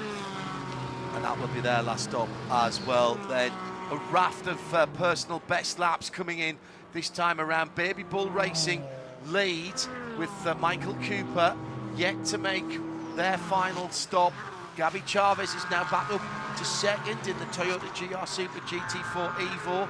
27.5 and 27.7 for those two cars. There's no fuel saving going on there. The reason I am mentioning the lap times is because those cars came in very, very early, and they're not showing any signs of saving fuel, so they will need a splash of VP Racing fuel before the end, sometime in the next 46 minutes. In terms of driver changes, Shea, everybody did their driver changes earlier on in the race. I don't think we've got any of the starting drivers still in the car, because we're coming down to 46 minutes to go, and you've got to have 40 minutes left. But I think that box has been ticked. Yep, we have nobody who's going to blow minimum drive time because they didn't get their driver in before we hit minimum time. So that is good. That's why I mentioned it's happened twice here. this year. Yeah, and it's happened here as well. It has happened here, but yes, it's been a problem for other teams. But on board with the Toyota now, how far back did the Toyota actually drop? It dropped down to 8th position at one stage. Gabi Chavez hasn't pitted yet. Still has not made the last pit stop. Tyler Gonzalez is up to 6th position. Michael Cooper, who's leading for Baby Bull, still hasn't stopped yet either. So BGB, the 38, they haven't made their final stop. I'm just looking down. So none of those top 5 cars, Jeremy, I think I'm right in saying we believe have got enough fuel to go at the end. There will be a splash of fuel required for those top 5. Correct. And then next in line, and only about 8 seconds behind him, is Tyler Gonzalez, who continues to lead in TCR just. We took out a second now over Mark Wilkins and Harry Gottsacker, and Carl Whitmer is right there also in that Montreal Motorsport Group Honda Civic car number 93 as well. So 3 cars battling for second position in TCR, with Gonzalez about a second or so clear of them. Look, if they can stretch it to the end, then they could win this race overall. What an upset that would be. Meanwhile, of the cars that have made a pit stop in GS, Matt Plum's got a pretty handy lead all of a sudden. Yes. 3 seconds he has over Jeff Westphal. Once again, a slower stop for the RS1 Porsche. He's back a couple of seconds behind Jeff Westphal. 3rd position on that strategy in GS, just ahead of Valentin Haseclo. Here comes Michael Cooper from the lead of the race. 44 minutes to go in the multicoloured Baby Bull Racing Porsche Cayman. Pulls up, and this should be fuel only in that car. BDO pit lane team watching on. Fuel goes in the front of that car.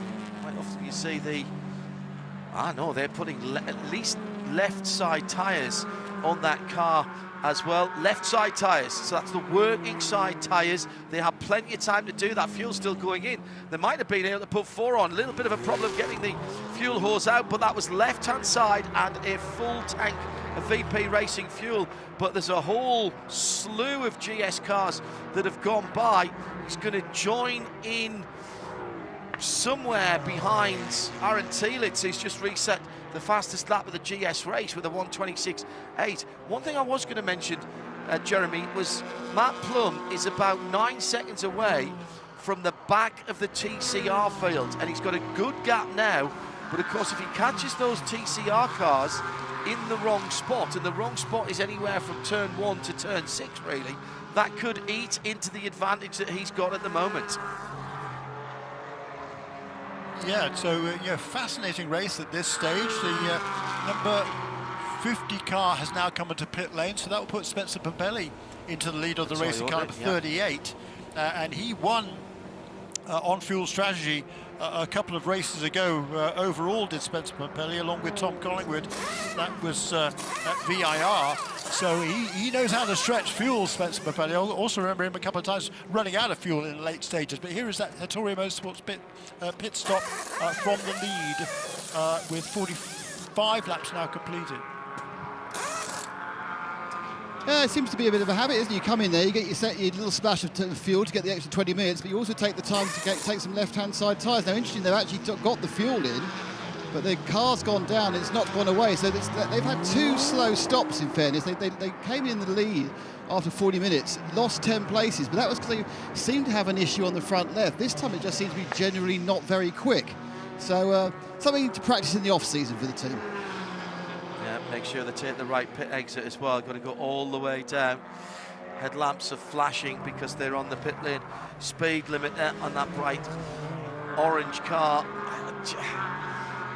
Because you can fuel and tyre at the same time in this championship, the Mission Pilot Challenge here, then if you're putting enough fuel in to put tyres on, you might as well do it. There's no time penalty, not as it would be at Le Mans or in the World Endurance Championship, where the tyre and fuel operations have to be done separately. And that actually, that's something that I like about Le Mans and World Endurance Championship, because I think if you are good enough to double stint your tyres, you should get an advantage from that.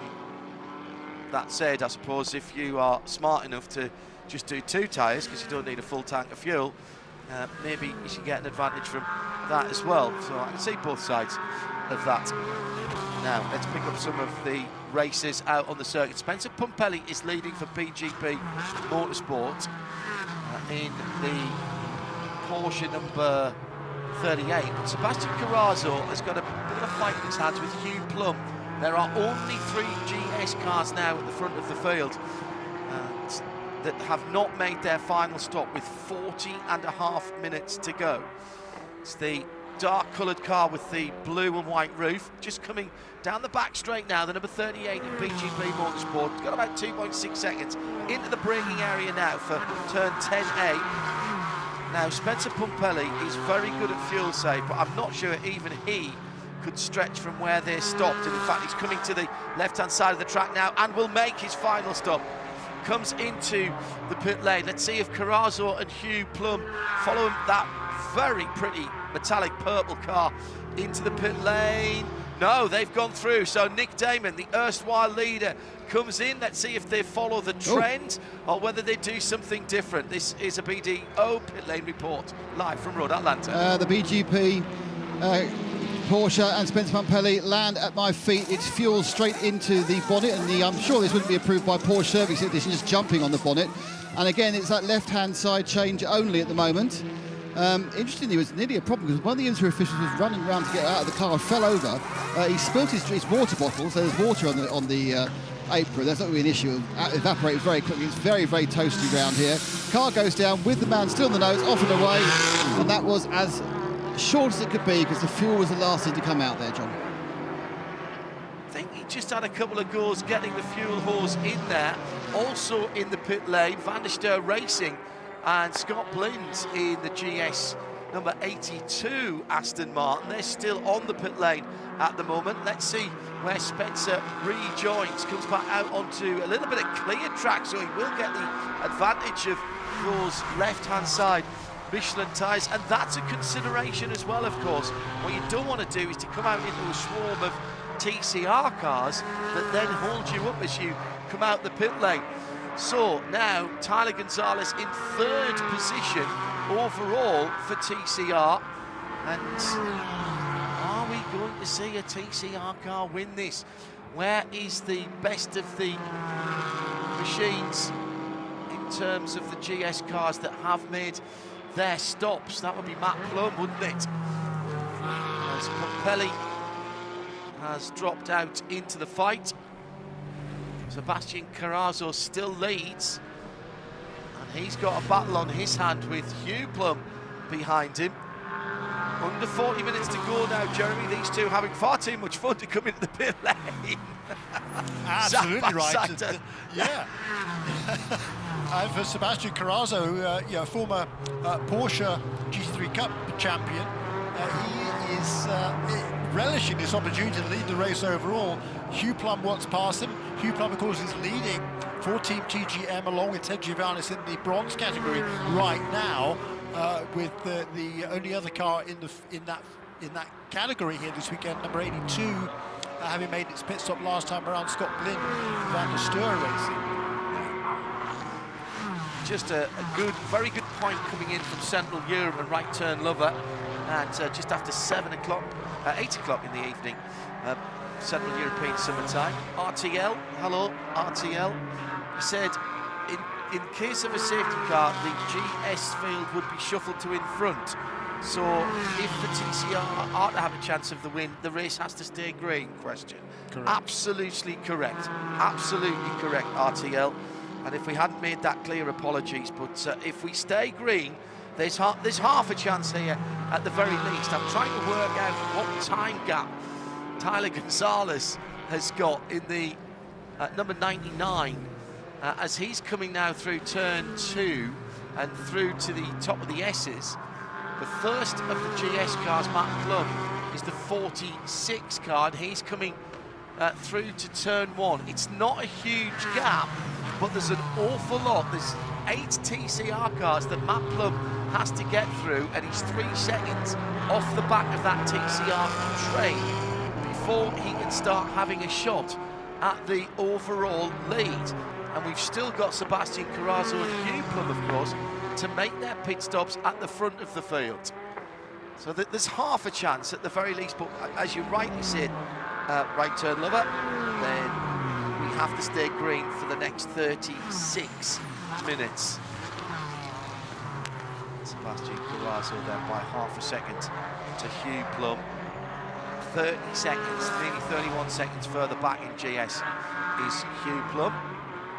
He's got the full field pretty much of TCR between him and these 2 cars. These aren't the cars he needs to worry about that are coming to turn 1 now, because they will have to stop. So we need to keep an eye as well on Robin Liddell and Aaron Telitz. And Valentin Asclo actually all made their last stops pretty early.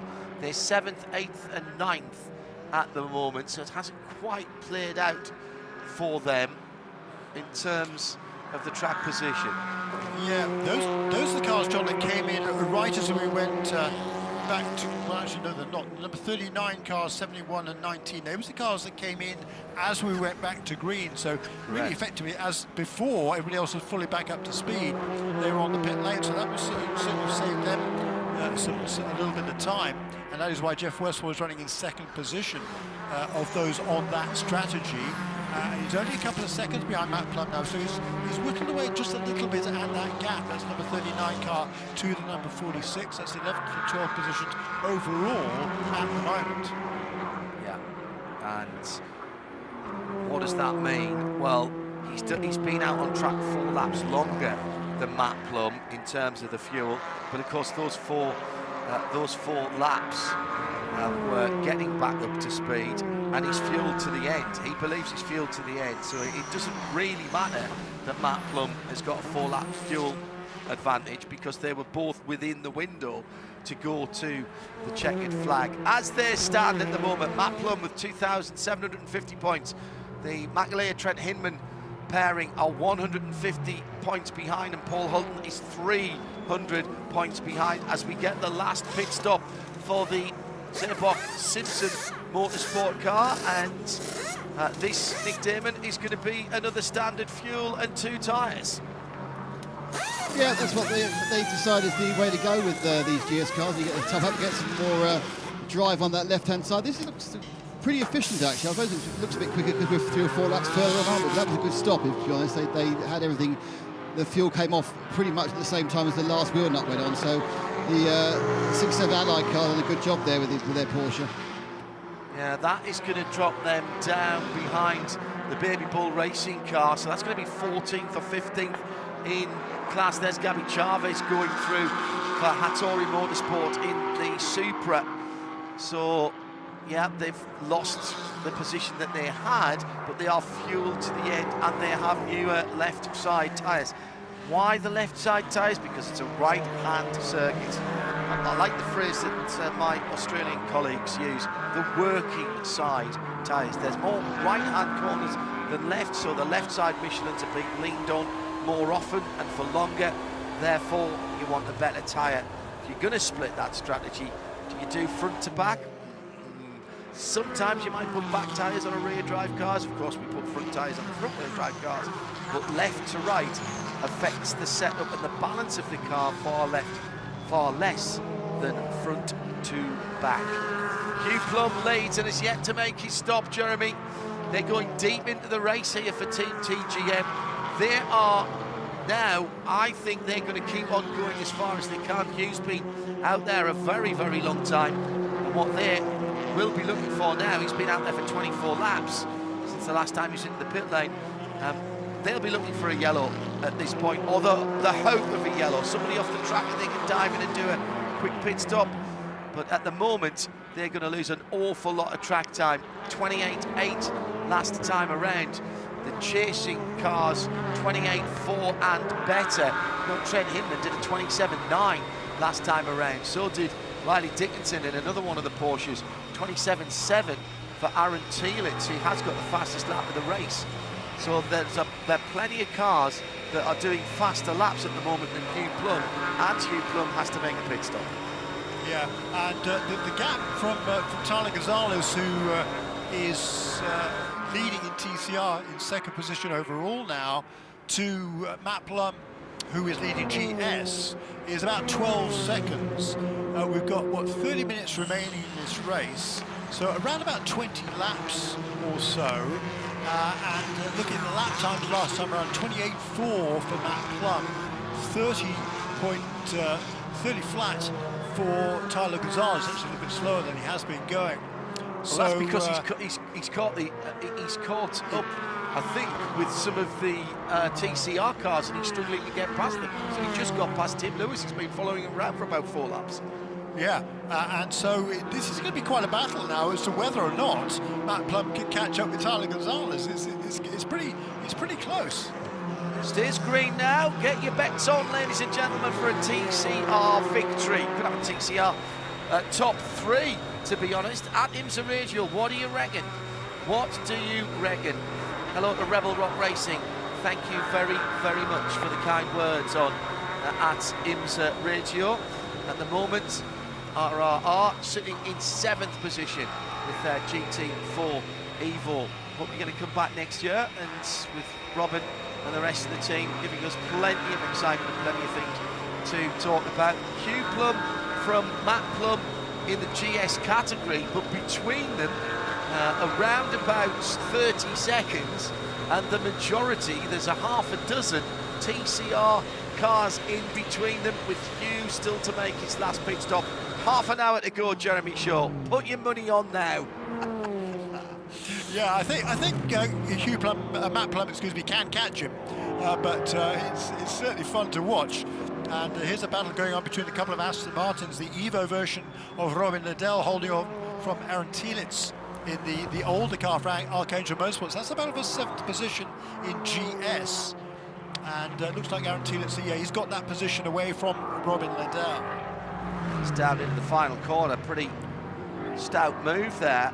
Looks like Aaron might have a little grip advantage there on Robin Liddell. Liddell, remember, was one of the cars that came to pit lane just as we went back to green flag to top off.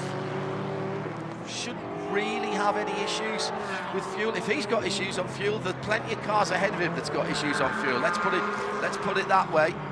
So not quite the pace in Robin Liddell's car at the moment, but you never count out the Scotsman, particularly if a late race charge is on the cards.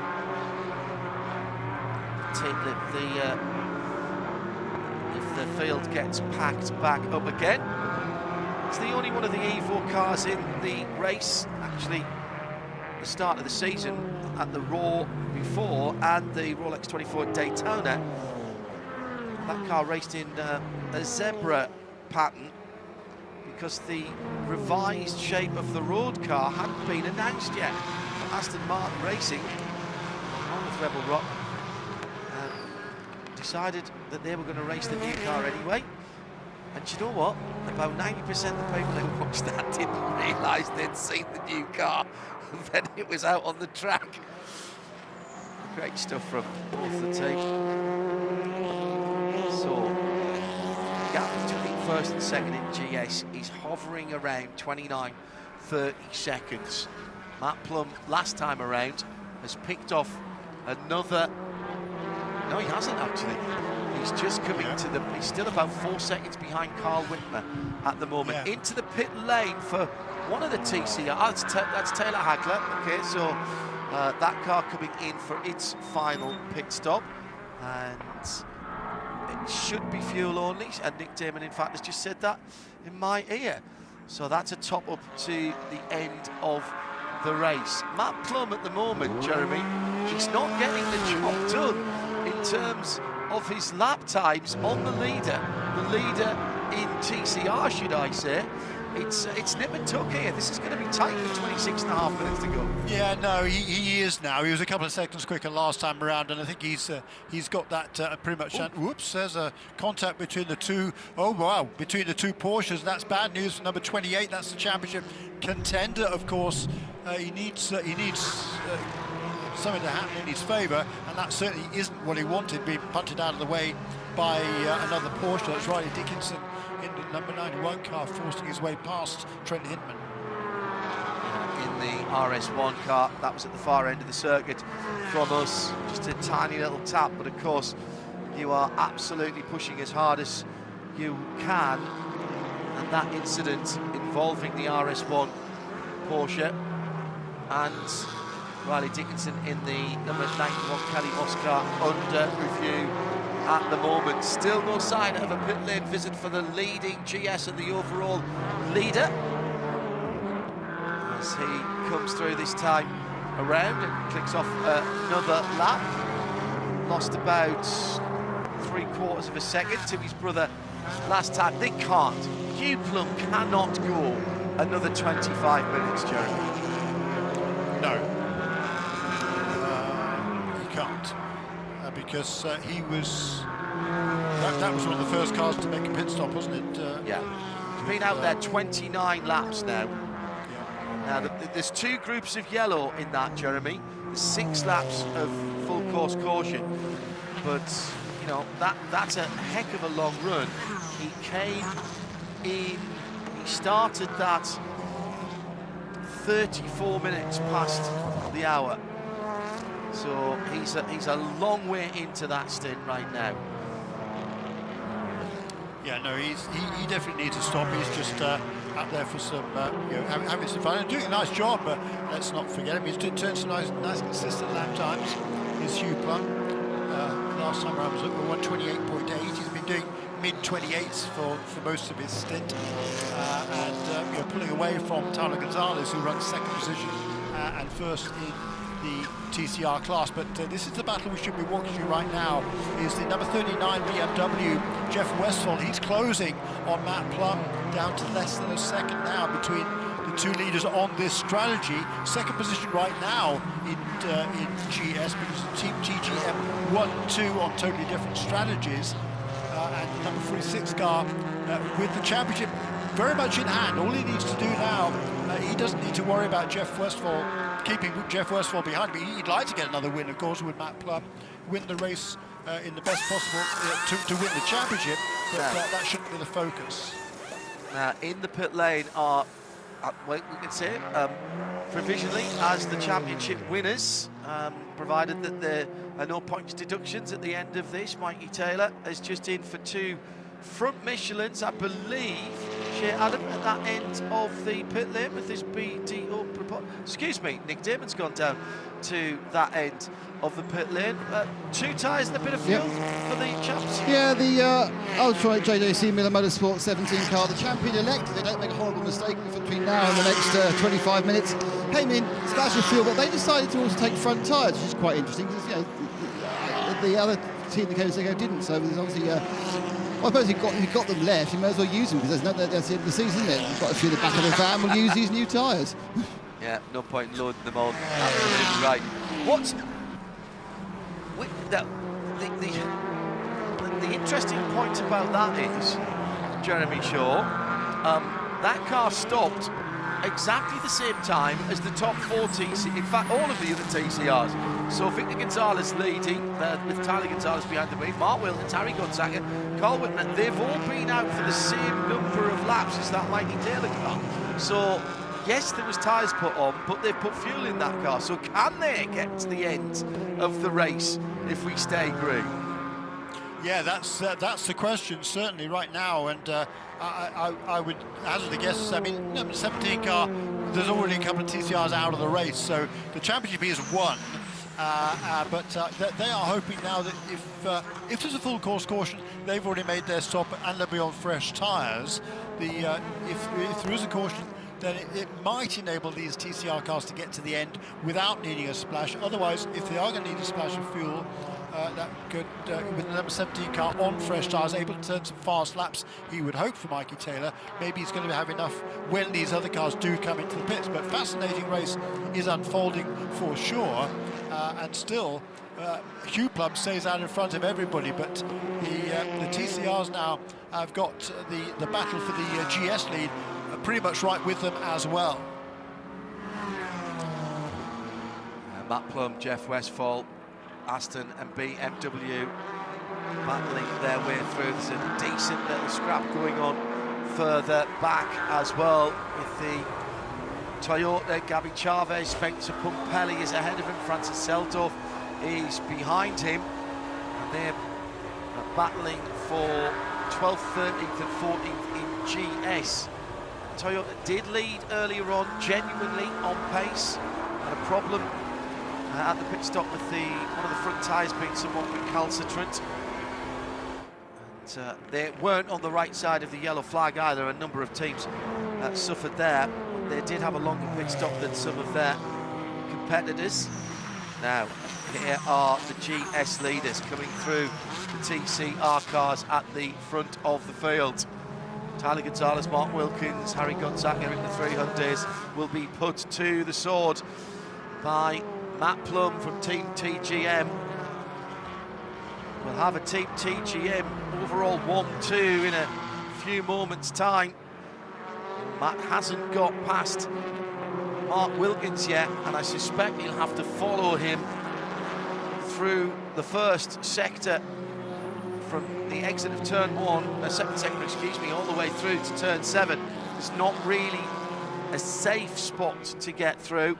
In fact, he's not even closing up on the second place, Mark Wilkins in TCR. That is third place overall, remember, with Tyler Gonzalez holding down the second place overall. Team TGM still leading, some 26, 27 seconds still up the road. That's not enough to do a pit stop and get back out again. So in the next 19.5 minutes, when Hugh Plum pulls in the 64, that will give the lead of his race to his brother. And in terms of the championship, that is the right car for the championship. Now, keep an eye on Riley Dickinson, the number 91 gold and black. This is the Mobil 1 50th anniversary car down the inside here of Jeff Westphal at the bottom of the hill. Makes the manoeuvre. Can he avoid the TCR car? He can. And that is in terms of the GS category, that's second place in GS. That will be second place overall. He's going down the inside of the final corner to put one of the TCRs between him and Westphal. That compromised his exit. Westphal realises that. Dickinson goes very defensively into the first corner. That's going to compromise his exit. Can Westphal get a better run into turn 2 up the hill? And lurking there as well as Valentin Haas-Clos, as we've got an incident for the number 50 Toyota there. Half spin, I think, from Gabby Chavez as he was battling for position down the inside of the purple Porsche, the BGB cars. Yes, he was spun around by that car side by side out of turn 10B. A nice quick donut from Gabby Chavez. It gets the car pointing in the right direction. And into turn B, got position down the inside. He's got his nose ahead. They're side by side coming out the corner in a couple of taps. Ooh, now, make the call on that one. Was there enough room given by either, both, neither? It's under review. As you might imagine, 17.5 minutes to go. Tyler Gonzalez still just ahead of the GS leader in the... No, he's not. In fact, he's now being passed. So Matt Plum has got ahead of Tyler Gonzalez. This is all getting very interesting, Jeremy, as all of the GS cars are fighting their way through the TCR battle. Matt Plum and Riley Dickinson now net leaders, but half a minute behind Hugh Plum for TGM in the 64 car. Yeah, that's right. And what a battle now. Riley Dickinson been absolutely on a charge in that Kelly Moss with Riley Porsche. He is the fastest car on the track by Leafu's turned some good laps as well, a little bit farther back, as is Robert McGuinness, actually, number 95 BMW. He's down in 15th position and out of it. But Riley Dickinson's been charging. He's forced his way past the BMW of Jeff Westphal, and now he's set his sights very much on the championship leading car number 46, which is still driven by Matt Clark. Start thinking about your Michelin moment of the race, broadcast colleagues, one for each class.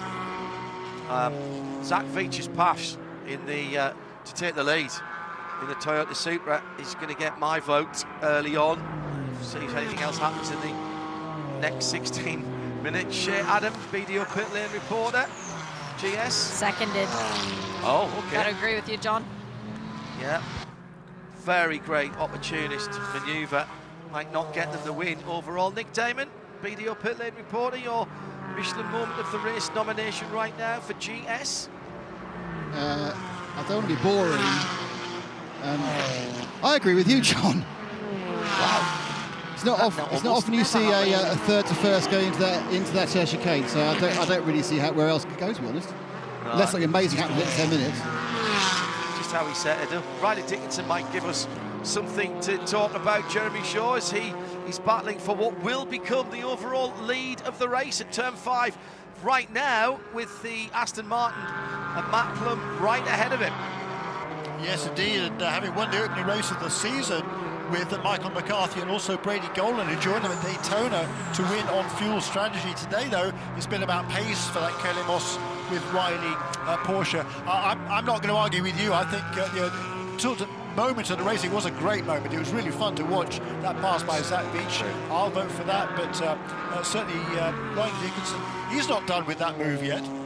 No, he's not, and this is for the net lead of the race. Hugh Plum is 27.5 seconds up the road from his brother, but he has to make a pit stop. We're certain he has to make a pit stop unless he's making fuel, and Riley Dickinson takes over the net lead of the race in the Porsche number 91.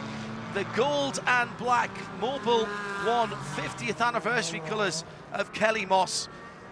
And the Cayman GT4 comes through, just tickling the edge of the blue and yellow curbs, and you get a little brrr as he goes underneath my feet. And here in the Ford Performance Global Broadcast Centre, 14 minutes to go. Hugh Plum has been out there for a day and a half now, 36 laps in the front of this race, and he's still got 14 minutes to go. The computer says probably 8 or 9 laps to go, depending on when the time expires. So that battle for the effective lead then between the 91 Porsche and the TGM 46 Aston goes the way of Riley Dickinson. Jeff Westphal is next up for BMW, ahead of Valentin Asclo in the number 19 Aston Martin. That's the Van der Steur racing machine, and that car, well, that actually has been a good strategic run from that car. They've used what they've had pretty well, as has Jeff Westphal. Remember, Jeff was one of the cars that came in immediately that we went green, as was Valentin Asclo and Robin Liddell. Robin Liddell a little bit further back down the timing screen, around about 6 seconds further back down the road at the moment. In TCR, just 0.8 of a second between Victor Gonzalez Racing Teams, Tyler Gonzalez and Mark Wilkins. They've dropped back to 8th and 9th now, but still battling for the lead. And is there a question mark over their fuel? We've seen some cars behind them splashing and putting on new tyres. Now, is that tyre degradation or is it fuel? We'll get Nick Damon or Shea Adam to go and speak to the Unitronic car and see what they are working out in that TCR battle. Well, this is another good one. That battle has heated up, John, hasn't it? Mark Wilkins has closed the gap. It was around about 1.5 seconds that Tyler Gonzalez had in hand in that Victor Gonzalez Racing Team car at 99 over the Brian Herder Autosport number 98 car, but that has come down, as you say, to less than a second now as they come off turn 7 on their 66th lap. Nick Damon is watching the GS end of things. Well, he's sort of in the middle at the moment where the crossover is. And what are the faces telling you down there, Nick Damon, in this BDO pit lane report? Who is ready to go to work and perhaps splash at the end of the race? It's Team TJM. They are suited, booted, helmeted. There are tyres on the side. I don't know whether they take tyres, whether they have a look around. And they are going to hop over the wall for the 64 very, very soon. Now, whether it be this lap or the next one, I'm sure will depend on what it says in the laps to go on the fuel meter. But they are definitely planning to bring them in very soon. He's not found a miracle way to make fuel, disappointingly, because if he had, I'd want to chat with him. You'll buy shares in that, would you? Okay. Oh, Thank gosh, you. yes. Hugh Plum then, his lead has come down to 24 seconds. Hasn't come down massively, but then again it didn't need to, because of course he will have to pull into the pit lane, and even with just a couple of seconds of fuel, and it'll be more than that, he can't, because of the pit lane transit time here, he can't hold on to the lead. Trying to work out roughly where he might pop out in the GS battle. The transit time down the pit lane, or the time lost, should I say, is what you need to consider here. And here he comes. He has just pulled into the pit lane with 10.5 minutes to go. They rolled the dice. They were wondering if they were going to get another intervention, and that could work in their favour. Now on the pit lane speed limiter, will wait for his brother to go through and take the... Oh, Riley Dickinson, of course, has got past, hasn't he? So Riley Dickinson ahead now and will lead the race as he comes through right now. And that is the Porsche. Here's Nick Damon with the 64 stop. They rolled the dice, Nick, it didn't work for them. How much fuel do they need? It didn't work. Well, the hose has been on for a couple of seconds already. It's still on, no tyres.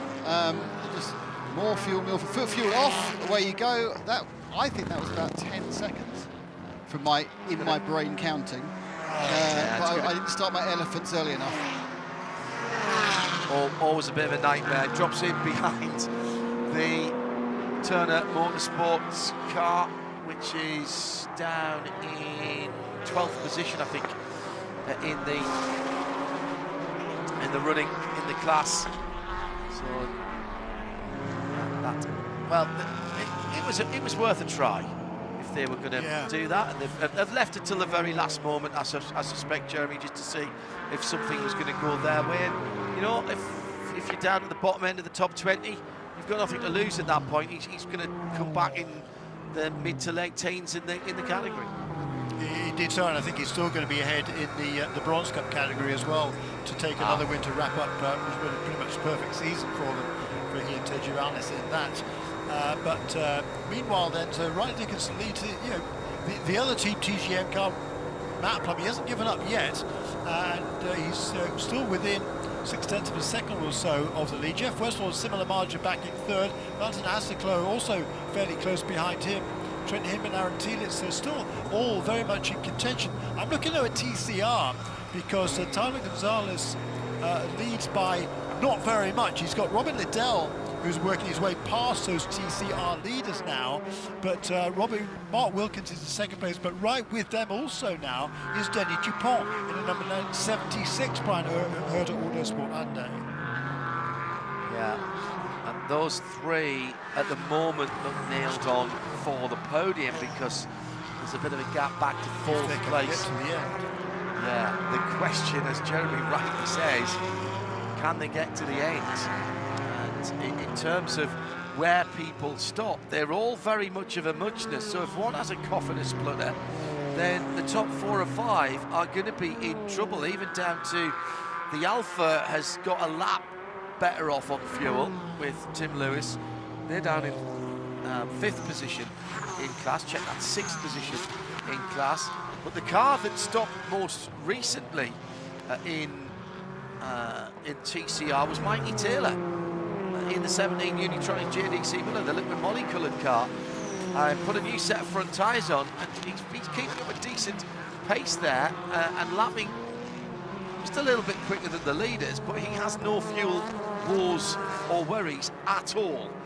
As the top two in TCR, the bright red Hyundai comes across the line, goes under our feet here in the Ford Performance Global Broadcast Centre. What about TCR then, Shea Adam? Michelin moment of the race. Now, where's your vote going for that? Tyler Gonzalez's pass off the restart to get around the Baker car, because that was really, really well done.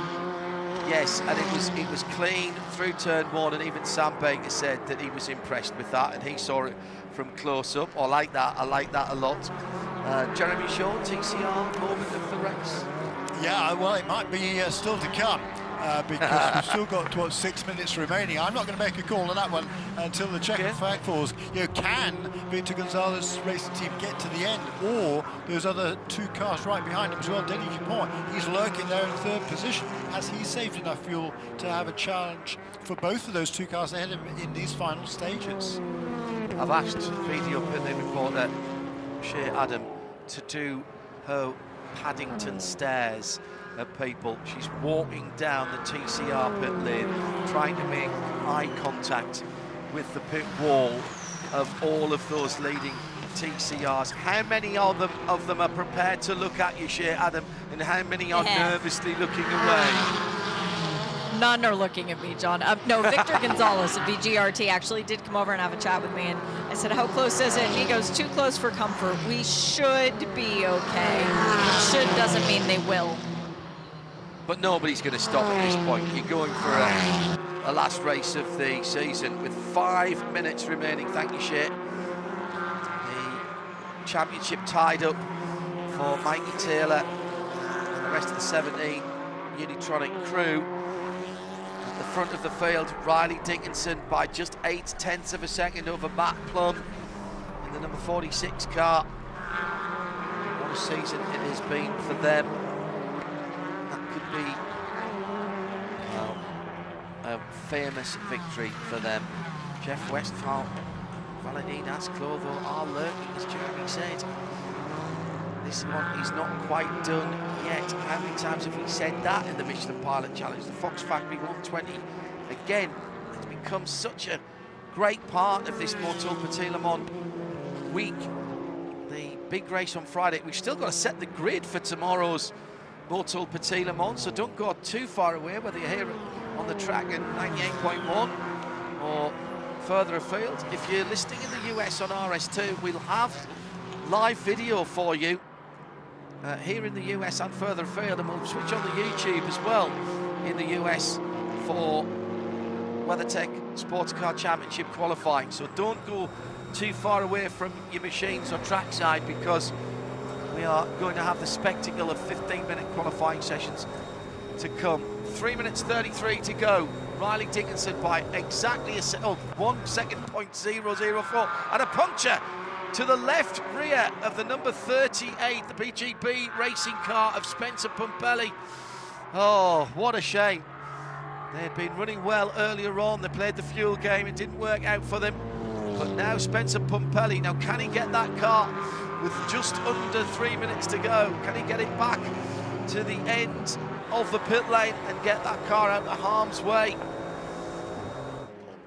He's half off the track on the back straight, trying to stay away. If he parks it on the back straight, we'll have to go yellow, I think, but there is a cutout about 50, 60 yards from where he is. If he can get it there and reverse into it, I think we'll stay green. Meantime, Riley Dickinson dealing with some lap traffic at the moment as he comes through down to the final corner. 2 minutes 32 to go. It will be the white flag next time around, I reckon. And now he's got a car in between himself and second place. That car being the Aston Martin. And that is a nice little bit of cover. Van der Steur Racing, Scott Blind driven 82 car. What a race this has been for Kelly Moss as well, Jeremy, in that number 91, the Mobil 1 anniversary coloured car, gold and black. They've played the cards very nicely, used the performance when they had it, played a bit of strategy when they didn't. And with Riley Dickinson, who is rapidly becoming a accepted closer, isn't he? He's had a couple of really good finishing drives this season. Oh, absolutely. I mean, look, you're looking to bookend the season with victories. The first one at Daytona was all about strategy. That car really didn't come into the picture until the last couple of laps, quite literally there, as the fuel strategies played out. This time, though, quite different. Riley Dickinson has been charging for a long, long time after taking over from an excellent first stint from Michael McCarthy, and he's now looking good here. I mean, he's done absolutely everything perfectly, but what a way to finish off the season for this team. I mean, looking to finish it in exactly the same way they began it. Well, similar way to the way they started it. Different strategies playing out, but win number 2. White flag for the GS leader means 2.5 miles between that squad and the bookend victory. Meantime, at the head is TCR, the leaders in the pit lane. VGRT with 2.5 miles to go, and they've come up short. Tyler Gonzalez has to give up the lead to the number 98 car of Mark Wilkins. Oh my goodness, DuPont goes through to second, Carl Whitner to third. Now, can they finish the race? We've seen this before. A cough or a splutter here could bring people in. Oh my goodness me. My TCR moment of the race, by the way, was Mikey Taylor being interviewed by Shea and not quite believing that they'd won the championship when they started the race because of only 11 cars in it. I know it didn't happen on the track, but it was such a lovely moment for them. Final lap for Riley Dickinson. He's got 1.7 on Matt Plum in second in the Aston Martin of TGM, Jeff Westphal, and the number 39 BMW at the moment in a third spot, and it looks like that is the third spot on the podium. Well, they started with a win at the Rolex 24 at Daytona and at Motul Petit Le Mans weekends. It's the Kelly Moss number 91 Porsche that bookends the season. What a finish for them to a hard-fought Michelin Pilot season, but second place, Jeremy Shaw, will be enough for the 46 crew who have battled hard all year long, the two drivers here. And let's not forget Owen Trinkler as well, who was part of that crew at Daytona and did that Ironman stint after that nasty fire. Third place to Carbon. What a victory for the number 91 crew. And Mikey Taylor will finish off the championship winning season and race for the TCRs. Absolutely fantastic stuff as we're waiting for Wilkins to come through. He has come through in the number 98 car for Brian Herter. Let's go down to Shea Adam for this BDO pit lane report. Drama at the end of TCR, Shea. It was drama, but an unexpected back-to-back win for Mark Wilkins and Mason Filippi. Mason, you won the last race at Indy, you won the last race here. Congratulations. How are you guys feeling? Oh, we're feeling amazing. I mean, our Brian Herter Autosport crew gives us such a great car. Our Hyundai Elantra and TCR car is so much fun around here as well. Just appreciate the crew, appreciate Hyundai. Mark, he's an incredible driver. It's been really fun to race with him this year, and so won the last two here. Can't thank the team enough. It was awesome. How much fuel saving was Mark having to do that whole stint? Oh, he saved from lap 1. It was incredible to watch. It was really stressful too listening, but it was really cool. Congratulations. Thank you. Here, just a bit further pit lane with the with Michael McCarthy out of the 91 Kelly Moss with Riley car. Well, what a way to finish the season. That's a great way to finish the season. We were able to take home the first race and the last race. We had some ups and downs through the season, but I'm very happy that we're standing on the top of the podium today. Do you feel that the various yellow flags and cautions felt exactly right for you? We were trying our best. I thought we got lucky today, but Riley and I were able to put out a good performance and bring the car home safe. Well done. Thank you. Oh, brilliant stuff in both of the categories. And Jeremy, TCR does it to us again. You've got a feel for Victor Gonzalez Racing Team.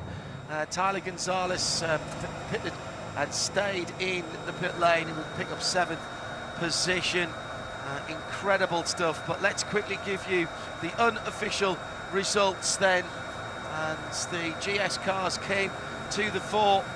Mike McCarthy and Riley Dickinson taking it after a late race charge again. Riley Dickinson is making a bit of a habit of that. Matt Plum and Paul Holton take the championship in second, and Jeff Westphal and Carbon Motorsports in 3rd position. TCR battling right to the end, Jeremy, with Mark Wilkins eventually bringing it home for the 98.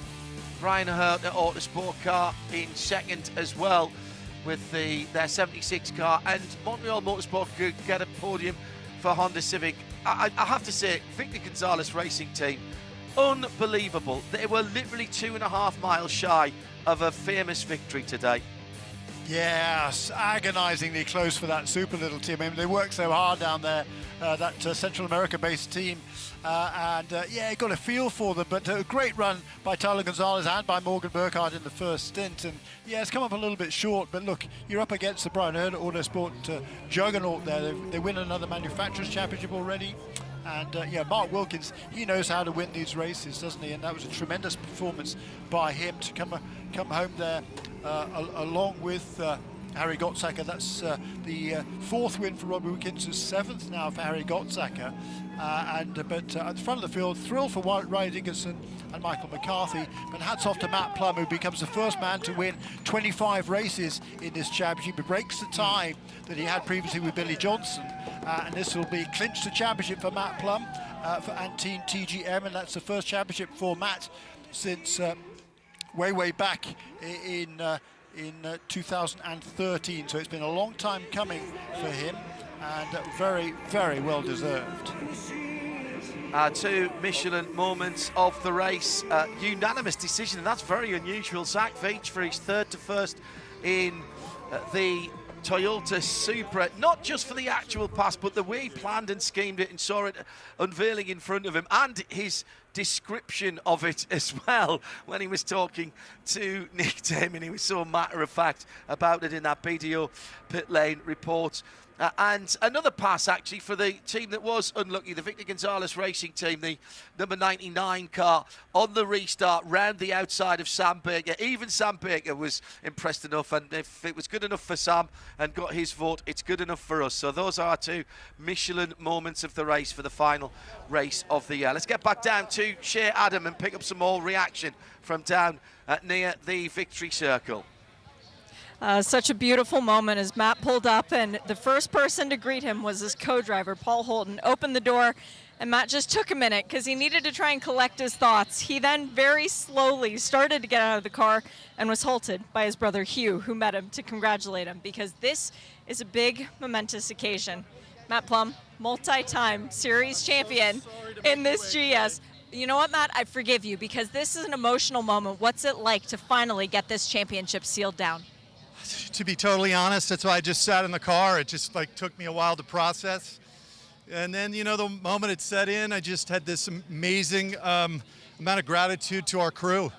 I mean, it's a team sport. We just try to not mess things up. I said it on the radio to them, and I'm just so grateful to the Giovannises and my man Paul coming in and getting the job done. We executed when we needed to do it, and I'm so happy.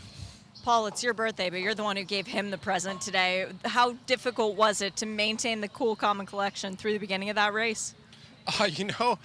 More challenging than I thought it was going to be. But yeah, it's my birthday, and Matt got the present, but I didn't go without one. I'm 3rd in the championship. I think missing a race, that's pretty good. So yeah, I'm like Matt said, it's the TGM boys and girls that keep us going and gave us an absolute rocket ship all year long. So really, like Matt said, we just try to keep it on the gray stuff and not make any mistakes, and those guys are what help us win. Guys, enjoy the banquet tonight. Congrats on a richly deserved championship. Thanks. Hi to everybody at home. Ryan Dickinson, that was a pretty impressive sort of hour and 20 minutes of driving, including a move for the lead. It's what it's all about, isn't it? Yeah, absolutely, no doubt, for sure. I mean, I can't say enough about everyone at Kelly Moss with Riley Motorsports. It's been a bit of a tough year, especially through the mid part of the season, but, every single race weekend we were always trying and always pushing forward, and, right about VIR, we had a bit of a change with the car. We found a bit of development, found a bit of pace, and, ultimately we were able to put it all together here this week for our final race of the year at Road Atlanta. And more racing next week in COTA? Yes, so I'll be coaching, but I won't be racing, unfortunately. But no, it's going to be a great end of the season, the Porsche Carrera Cup North America. I'll be coaching Efren Castro while he fights for the Pro-Am Championship. But yeah, unbelievable way to end the year. Could not be happier. Great stuff, thank you. Thank you. Nice to hear from Riley Dickinson at the end there. Jeremy Shaw, a great race to end a great Michelin Pilot season. Some words of wisdom for you who've been alongside me all season in the Ford Performance Global Broadcast Centre. Yeah, just so much fun, hasn't it been? Right from start to finish. I mean, a thrilling race to begin the season at Daytona and a thriller here to finish it off at Michelin Raceway Road Atlanta. I mean, this championship is just so much fun. Lots of cars, lots of competition, some great drivers out there. A little bit of history made today with Matt Plum getting his 54th podium finish, which is the most ever in the history of this championship, going back nearly 25 years now, and also becoming the first guy to reach the 25-win mark as well. His second championship, well deserved for him. Paul Holton on his birthday couldn't be better, could it? And those guys in TCR, what a battle they've had all the way through this season. For Mikey Taylor and Chris Miller to come away with the championship, that's super news as well. Two really good news stories for the championship. We've enjoyed watching it. Well, thanks to Michelin for the Michelin Moment of the Race awards throughout the whole season, and we're counting down already to the start of 2025. Just over 150 days before we are. In fact, no, it's even less than that, because we'll see the 4-hour wet race on the Friday at Daytona, another tradition there for the 4-hour on Friday. Thank you very much indeed to everybody who's been a part of this weekend. Di, Nick, along with Shea in our BDO pit lane, Jeremy Shaw, who's been with me all season, and a special thank you to our technical crew in London for RSL Radio Show Limited, Tim Gray and his band of merry men and women throughout the year, but particularly to our technical team, both on site at the tracks and up at Concord, North Carolina, our brilliant camera operators, and everybody who's been involved, whether it's been production, the tape replay, our tape apes. We love you all. Thank you very much for your hard work. You've brought us plenty of excitement and entertainment.